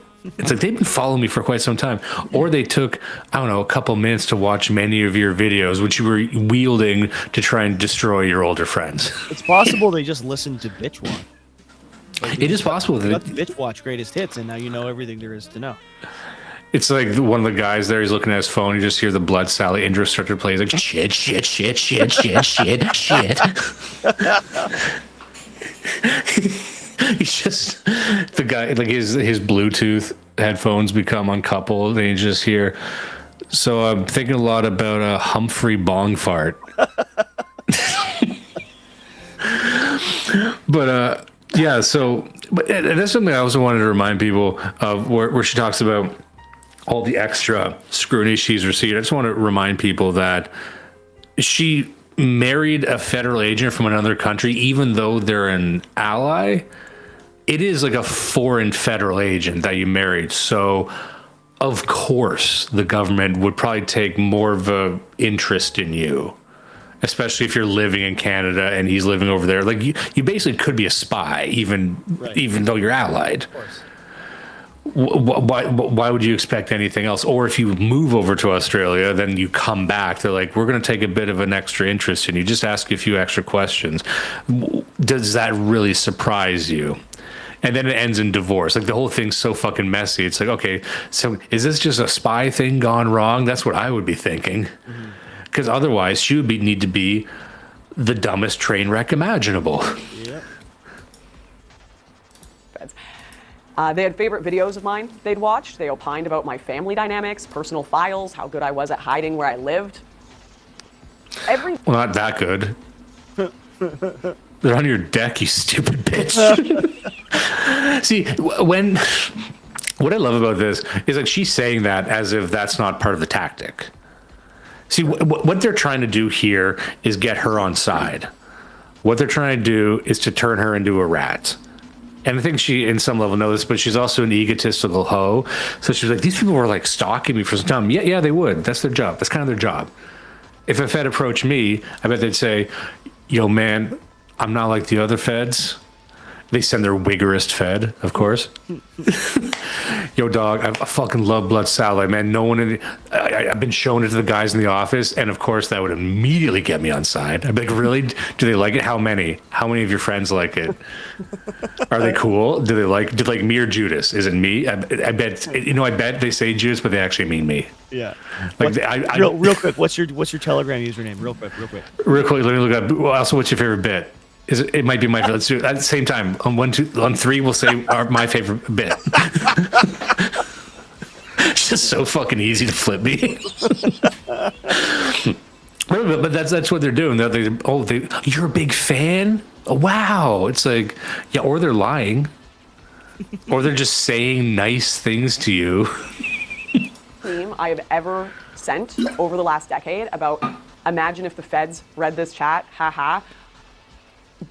Like just significantly became less funny, you know? This is the thing about Lauren Southern and people like her. When we joke about the Feds monitoring this chat, they are. Guy, they probably are. Right? You should behave as if they are. Whatever little group chat you're in, whatever Telegram chat you're in, assume that there's one or two people who are not even just paying close attention and reporting it, they're just exporting it It's very easy to do. It's very easy to go in any group chat and export whatever the fuck is there, run a script, and then put it in a database, and then something you can scan for later. She stupidly thought that's just something we all joked about. If my schizo theories were starting to weigh heavy on me before about, the space being weird, everything being controlled and watched and this and that, now all of my most schizophrenic thoughts are standing on my doorstep, flesh and blood. What one does with that, I don't know. I spent the next few months being incessantly harassed by one of these federal agents who was resolute that my life would be over if I didn't become an informer. So this guy is our main character. Nice. This is the guy she's saying he's obsessed. I want to say, Lauren, did you fuck another Fed? Lauren, baby. I'm just saying a precedent has been set. Just saying that this guy's like fucking obsessed with me. He won't stop harassing me. Can we see those texts? I gotta see those texts. I gotta see if you were actually involved in this in some way. Now she's gonna show the audio, of course, that show, in my opinion, show that she was not encouraging this guy at all. But it is kind of strange that one guy fell in love with her, apparently. For them on not just the tenant media stuff, but the political space in general, the dissident political world. And they told me, that day after they met, I'm like, yeah, I'm not talking to you. And they're like, okay, speak to your lawyers and you need to talk to us again. We'll be waiting at a cafe in your town, 10 a.m. We'll see you there. I woke up the next morning and just thought, maybe if I don't go, they'll disappear. I don't know. I'm not going though. I'm not going to this cafe. I remember it like hitting 10 o'clock and my heart pounding and being like... That's a complete wrong approach to this. You know what I would do is I would go to the cafe, but just walk by several times. Just big window looking out on the street, and they just see me circling the building and then just not coming in. See, we wonder, like, what is your number? What would you sell out for? What would you do? Let me ask you this, just what would you do if the feds showed up on your door behaving this way? They didn't have the handcuffs or anything, just flashing a badge saying, we'd like to talk to you. What would you do? You just say, leave, bye, like, shut the door. Just close the fucking door, man. Close the door. Yeah, I would say... They want to get you, they'll get you. They'll get a warrant, and they'll fucking can you up and ship you off. But otherwise, close the fucking door, man. You always keep that in mind, everyone. Like, if they wanted to arrest you, you would be arrested. If they could arrest you, they would arrest you. If they're knocking on your door, trying to be your friend, giving you warnings and ultimatums, it's like that means they're hoping you build their case for them right now. This whole thing is like, oh, you're so scared of the scary feds and everything is controlled and everything's an op and na. Bitch, you already have established that these people are your enemy. Why are you talking to them? What, like, but these ones are good. They're going to give me a deal. Like, what the fuck is wrong with you? Like, I'm not the smartest guy on earth. I know that the government is my enemy. We're not friends. They don't want to help me. I'm the bad guy. Like, what the fuck is... I can't even imagine why you wouldn't... This is something that, like, she says this later in the video, and I think we should have time to get to it. But she says that, there's lots of feds out there. They're doing a good job. Lots of police officers. I don't think feds are all bad. And I'm like, no. Dumb bitch. Well, why? Like, why would you think that? It would benefit you more if you said they're all bad. Prove me the fuck wrong. But in every single one of these instances, in every conversation, you have to just keep remembering, if you find yourself in these situations, just keep repeating again and again in your head, you're doing this to me. Don't act like this is being done to me by a machine and that you are associated with the machine. It's being good cop to the unseen bad cop. You don't even have to do this. You're doing it because you're getting paid. This is your job. You wake up every morning and you put your little Fed shirt on and you say, I love my job and I'm getting paid well and my family are safe because I get to harass citizens. There's no such thing as a good fucking Fed. Why would they be your friend? It's just, it's insane. How many friends have you made that are waving a badge in your face? How many? Is that how you and your best friend met when they showed up at your doorstep, threatening you, saying that, you know what, this phenomenon is happening, but I think if you give me things that I can help you. Like, to me, like the more I think about it, the angrier I get.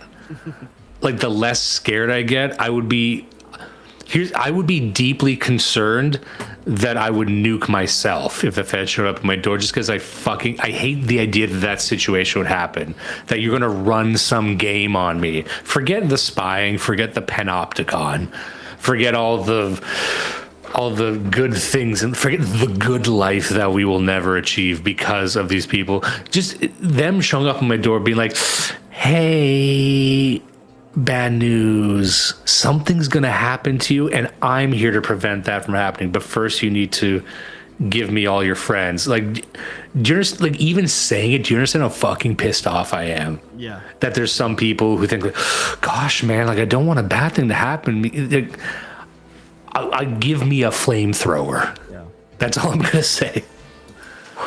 I'm not walking through that door. I'm not walking through that door. Is everything going to be fine? And then it was for like a few days. They don't like call you or leave notes. They try not to leave traces of themselves, right?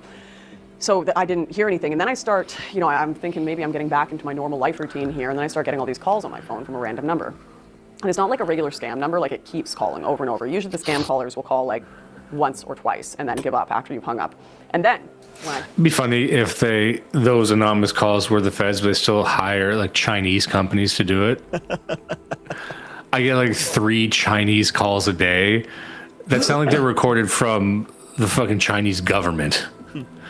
I don't know why, but it's just like, yeah, we contracted with fucking Xi Jinping for this part. Definitely knew it wasn't just a random scammer. Was it started turning into Signal calls. Signal is like the encrypted app for chatting, and these calls are happening over and over and over again. And I spend a few days just reject, trying to figure out what the number is. I can't remember. Maybe I blocked one, and there was another one that started. I don't know. I can't remember. I'd have to go look back. But a few days in, I tried to call it back from a different number, and there was no answer and like no name on the other end of the line or whatever. Well, that would also be from any scam call too, by the way. Just to give some credence to that thing, you can, any number that's trying to fuck with you, you can't ever call back anyway. No, they spoof. And then it starts turning into text messages that say, hey, you need to talk to me. Sorry, brief audio insert to get this right. We have this text exchange where I'm basically like, I don't know who the hell you are. And he responds by saying, we spoke on your patio a bit ago. I put together that it's the Feds. All right, so here's the best part. I gotta make sure to get to this. This is her. She's got the recording device on her. There's no video, obviously. It's only audio. And I want to make sure that the volume is... What's the timeline with this? Like, she agrees to go and meet them again? Or is this to meet this one guy. This one guy who's taking a special interest in her and wants to help her. Saying that none of these, I'm not like the other Feds. She even joked about that. But I think, say what you will about her, it is cool that she got this, at the very least. Ted LaFaro says, the story is as dumb as she is. Right for the jugular, Ted. I just turn off the camera? Oh, yeah. I'm really trying to here to help you and navigate you out of this. Because if you just sit here and don't do anything, I know that's the easiest thing for your lawyer to say, but your lawyer's not going to be the one sitting in the detention. Like you that happened to you a bunch of times. I know you're actually you put up a very amazing front that things don't just disturb you, and it's fun. This guy sounds Asian. I was just gonna say this motherfucker's Chinese. 100%, right? He's Chinese. Yeah. Yeah. I don't know what bearing that has on this, but it's just kind of a bit funnier. It's actually incredible. Like when we came to your door, maybe you had 10 seconds of nervousness. You settled yourself down and you were calm and quiet and nice. It's actually, if in another life, you would have made a great intelligence. This is, I wanted to really highlight this because he does such a bad job. And again, I have no reason to believe this isn't real, right? Let's give benefit of the doubt here. This guy is the most awkward Fed I've ever seen, Sorry, Big Ben 8502 says he sounds like Judas. You take that back, motherfucker. You take that back. Say psych right now. He better say psych right now. I can't control him when he's like this. Oh yeah, Bill Wilson. Blood Salic is trying to explain to the feds why my most used adjectives are groiper and rape. You say, oh, sex treatment. Oh my God, it's actually the shit that shows up in every interrogation YouTube video. Oh, Bill Wilson. He says psych now, of course. All is forgiven. But like, this is what's wild. It's like you're probably, conditioned to believe that these people are good at this, that they're very persuasive and they can get in your head. But it's like you listen to them, they're just the most awkward motherfuckers. They're like low-level analysts. It appears to have worked on Lauren to some extent. Because she's describing her walking through the woods. She went for a nice excursion into the woods with this lonely fed. And remember where this started. Her lawyer saying, don't talk to them. Like, remember, being read your Miranda rights, anything you say can and will be used against you in a court of law. It's like you only stand to lose in the situation. And that's one piece of advice I would give all these people. If they could arrest you, they would arrest you. If they haven't arrested you, it's because by keeping you talking, they know whatever you're giving them is going to help them.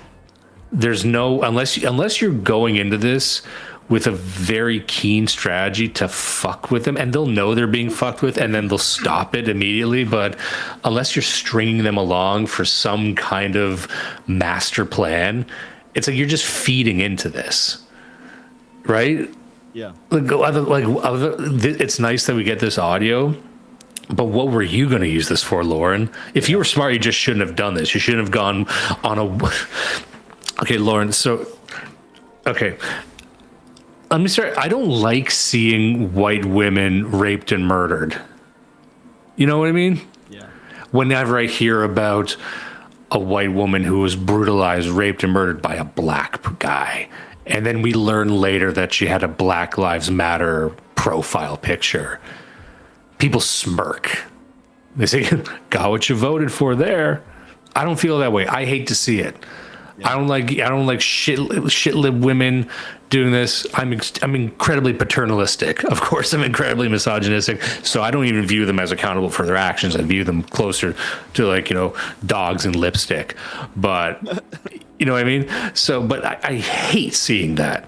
So I would just say, Lauren, I don't want to see you raped and killed. If you get the sense that there's a weird federal agent with power over you who wants to take you alone into the woods, don't do it. Someone like her, it's like, I don't know how you survived this long. Yeah. Like this guy, he's gonna give you a bag of his piss.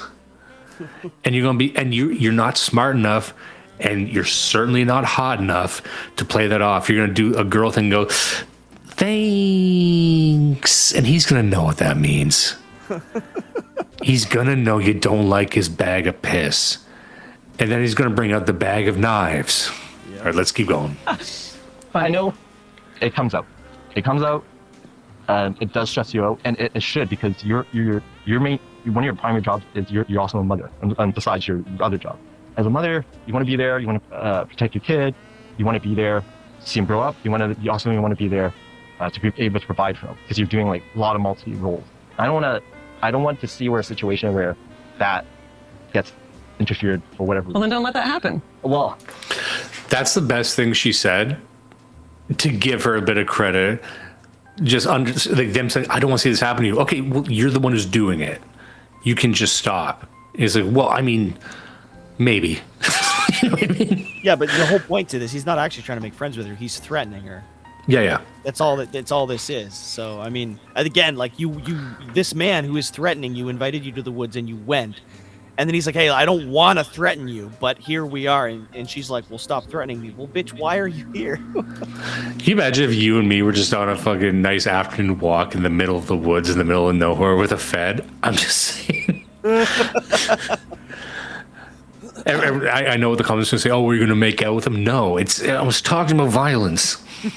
That's why I'm asking. So this is a threat. This is absolutely not a threat. This is like our second time coming. Mm-hmm. It doesn't. So it's like this. I mean, the second time they've done this. I mean, Lauren, honey. She went to one already and didn't even record it, and then she decided I'll go back for a second. She's just like hanging out with this guy. Happen often, and once that legal ball gets rolling, when Warren or charges are issued, there's nothing that can be done after that, and that's fact. I know you're thinking. I can see you thinking when you're writing your notes and trying to get a hold of your lawyer, because I know it was very aggressive to show up at your door, but I think we can help you navigate through it. And again, in my opinion, just doing nothing is not going to get you in a better spot. It's going to be putting you at a significant disadvantage. Nothing might happen, okay? Like nothing, if they're like, oh, we don't have a significant case against Southern, then nothing. But if they go, these guys are all saying negative things. Again, when you're in the courtroom, it's the perception, not what the truth is. And that's all really, in this kind of case, that's all you really kind of need. So I got to ask, when you do the single mom story, how are you feeling, Lauren? Do you practice that like in a room with colleagues, or do they? No, we're actually really normal people. Have moms and dads. Multiple ones for multiple scenarios. But I'm just saying, if certain things are mentioned, they can't be soft. I'll make sure that. So there's a part here. I don't dislike the things she's saying there, where she's like calling him out on saying like, okay, like you're complimenting me on being a mother. Like, what the fuck is that about? Do you practice that? Like, fair play. There's one moment later on, and I want to give a message to this guy who's listening. Look, you every single day you wake up as the same guy. You're Chinese. And you got to get out there and be both seductive and threatening. And I know that's probably really hard. Both of those are hard. But this is a rise up king intervention. It's sitting inside the manosphere right now. I don't want to see you humiliated like this, because there's this one moment. I don't think I have it timestamped here, but he's trying to almost seduce her, where he's complimenting her profile picture. He asks her if that's the same one she uses on her dating profile, and she makes a sound that men, boys, fellas, when you hear this sound, let me reenact it right here. He says, oh, is that the same profile as your dating profile? You're like dating online? And she goes, ha ha. Boys, I'm just telling you, if you hear that sound, you gotta disengage, retreat, go whack off. You gotta get that evil out of you, and then reassess and then re-engage. But that is the sound of a woman who's giving you nothing. This guy's trying, and she's doing. She's experiencing what I understand many women to know as the ick. You know what I mean? She's doing, okay, that's nice. And then he's not getting it. And I think he's trying to leverage his power, but he doesn't really have power. Do you know how hard it is to be a Fed but not project authority? I get it. You had a woman alone in the woods, Mr. Fed. The world was your oyster. You could have done anything. And here she is making a video. Yeah. Sorry, continue. No, that's all. I'm just saying that the implications. But the implications. Blood base. She eats Asian feds for breakfast, bro. Don't do it.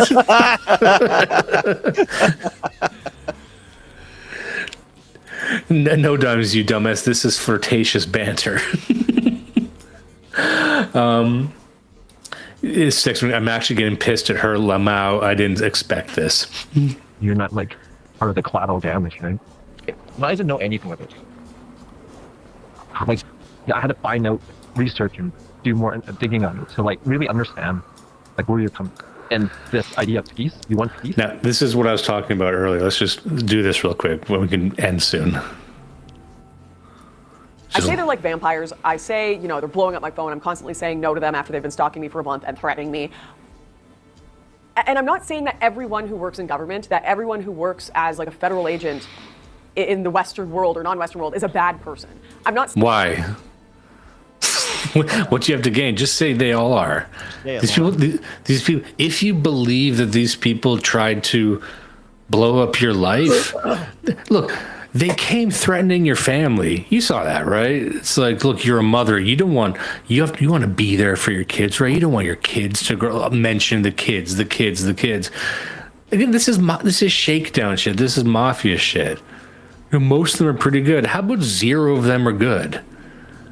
Right? You know what I mean? Like this to me is the most reprehensible part of this. Saying that they sometimes aren't doing good work. I think there are police that are genuinely trying to stop crime. I think there are government officials that are genuinely trying to make the world a better place. And I'm sure there are CSIS agents that are genuinely concerned about the safety, both psychologically and physically, of Canadians in a crazy world where all these ops are going on. And you know what? If they had not come in, obviously vaguely threatening me in every conversation, refusing to give me any clear idea of why they were there, what they allegedly had on me, what was going on, I might have been happy to help them. Okay. Did you catch that? Yes. Let's watch that again. Everyone, this is, as PPP would say, this is just beyond. So she said, what she just admitted there, let's listen carefully, was that if they actually came correct and were a bit nicer, she would have indeed collaborated with them. It was just the tone. It was just that they weren't clear about what they had on her. So if they apply pressure in a different way, of course she would have folded. Of course. Let's just see this again. Threatening me. And I'm not saying that everyone who works in government, that everyone who works as like a federal agent in the Western world or non-Western world is a bad person. I'm not saying that they sometimes aren't doing good work. I think there are police that are genuinely trying to stop crime. I think there are government officials that are genuinely trying to make the world a better place. And I'm sure there are CSIS agents that are genuinely concerned about the safety, both psychologically and physically, of Canadians in a crazy world where all these ops are going on. And you know what?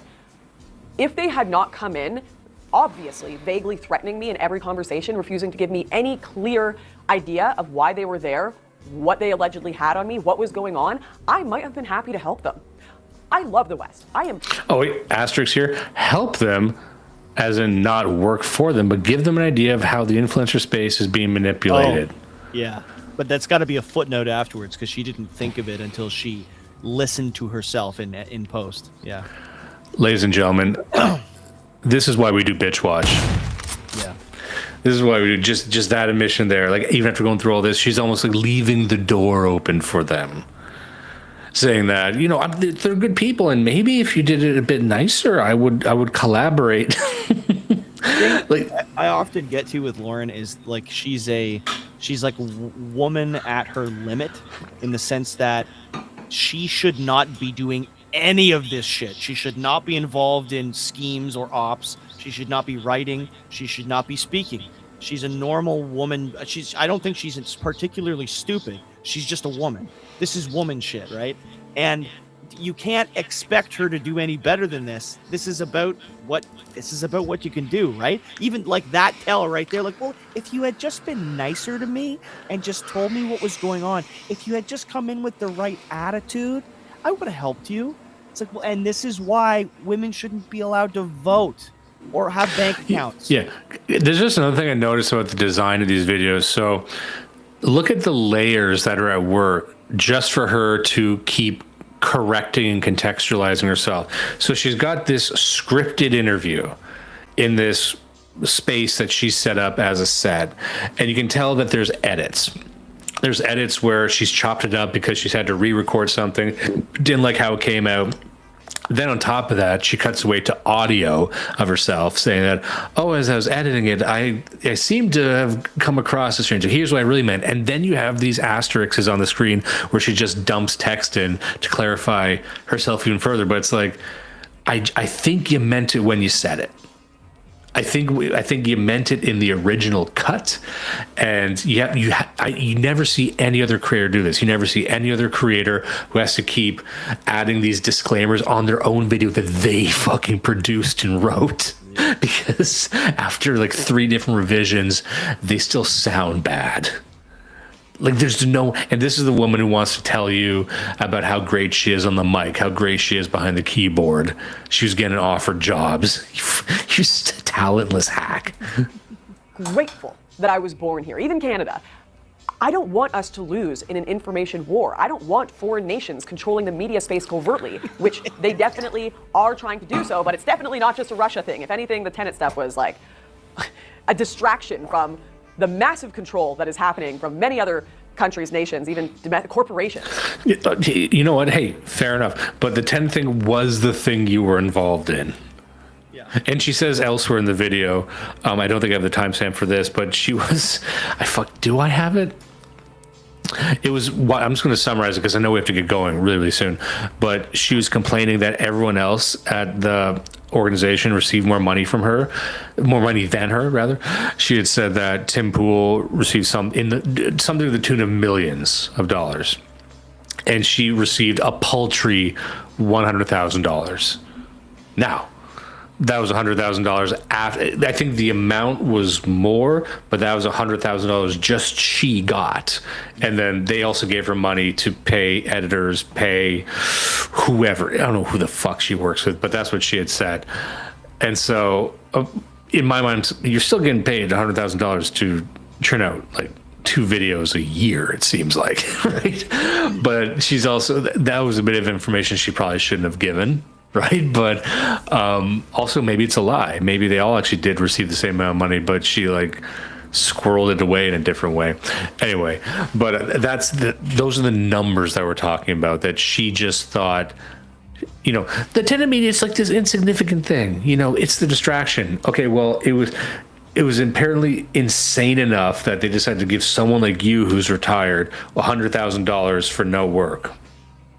So sure, China's doing it. Sure, America's doing it. Definitely Israel's doing it. They're all doing it. But so are you. And that's what the story's about. Oh, I wish we could make this about China. I would love to make this about Israel. Wouldn't it be great if we could make this about Israel and Jews? But for right now, it's about a dumb bitch taking Russian money. Yep. And somehow on a romantic walk in the woods with a Fed again. Again. All right. The price is riced, says Vulpus Persona. Ted says the face she's making, like, that is a good face that she's making right there. Oh, man. Trouble is, next time on Mr. B's, which of these 5 happas is a Fed? You get $330,000 a year and a chance to meet Tim Pool if you win. Tim Pool, the King Happa. Jeez. Like, Tim Pool would be her type. Mm-hmm.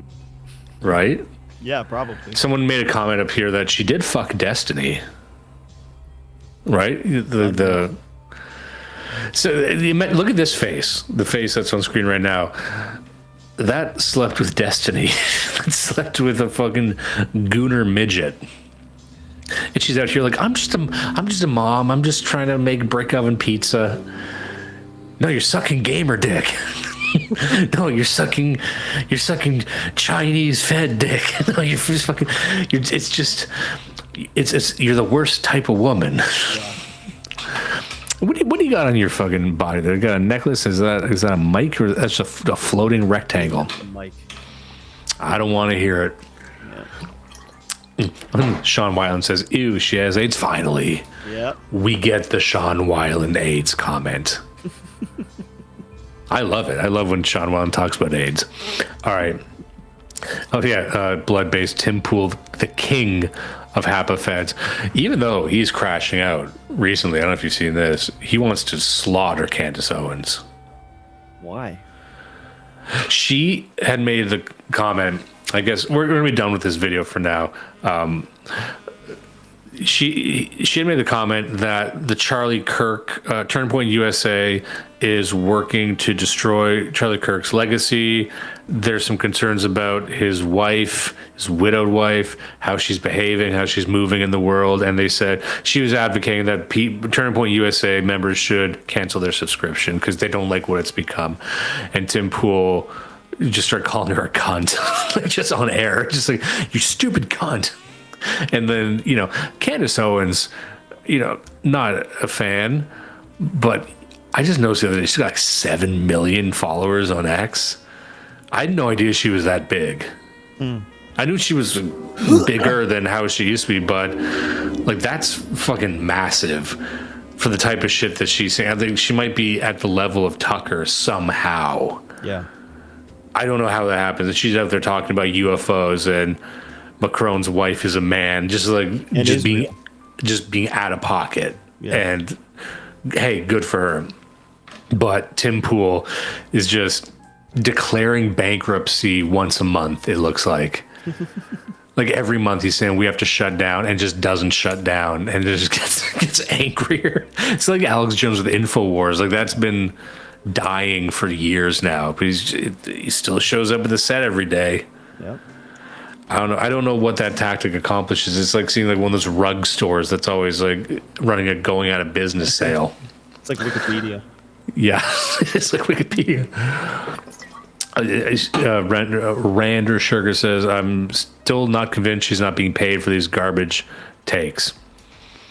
Maybe that's her job. Who would pay for this, though? Like, this benefits no one. Except us. Except you and me. Yeah, we look at that face. Wait, that did face we pay her? Did you put her up to this? I wonder how much she would cost. She seems to be accustomed to a pretty nice lifestyle, though. You know what I mean? I don't think she's hurting for the luxuries in life. No. Anyway, we got to get going now. All right, I guess we've been going for a while. Thank you so much for taking the time. Thank you so much for those who submitted super chats here. I think we got a couple in here congratulating me, and I need to like scroll way the fuck up here to get them. Love the super chats. Love the engagement. Thank you so much for all the wonderful comments, and we'll see you all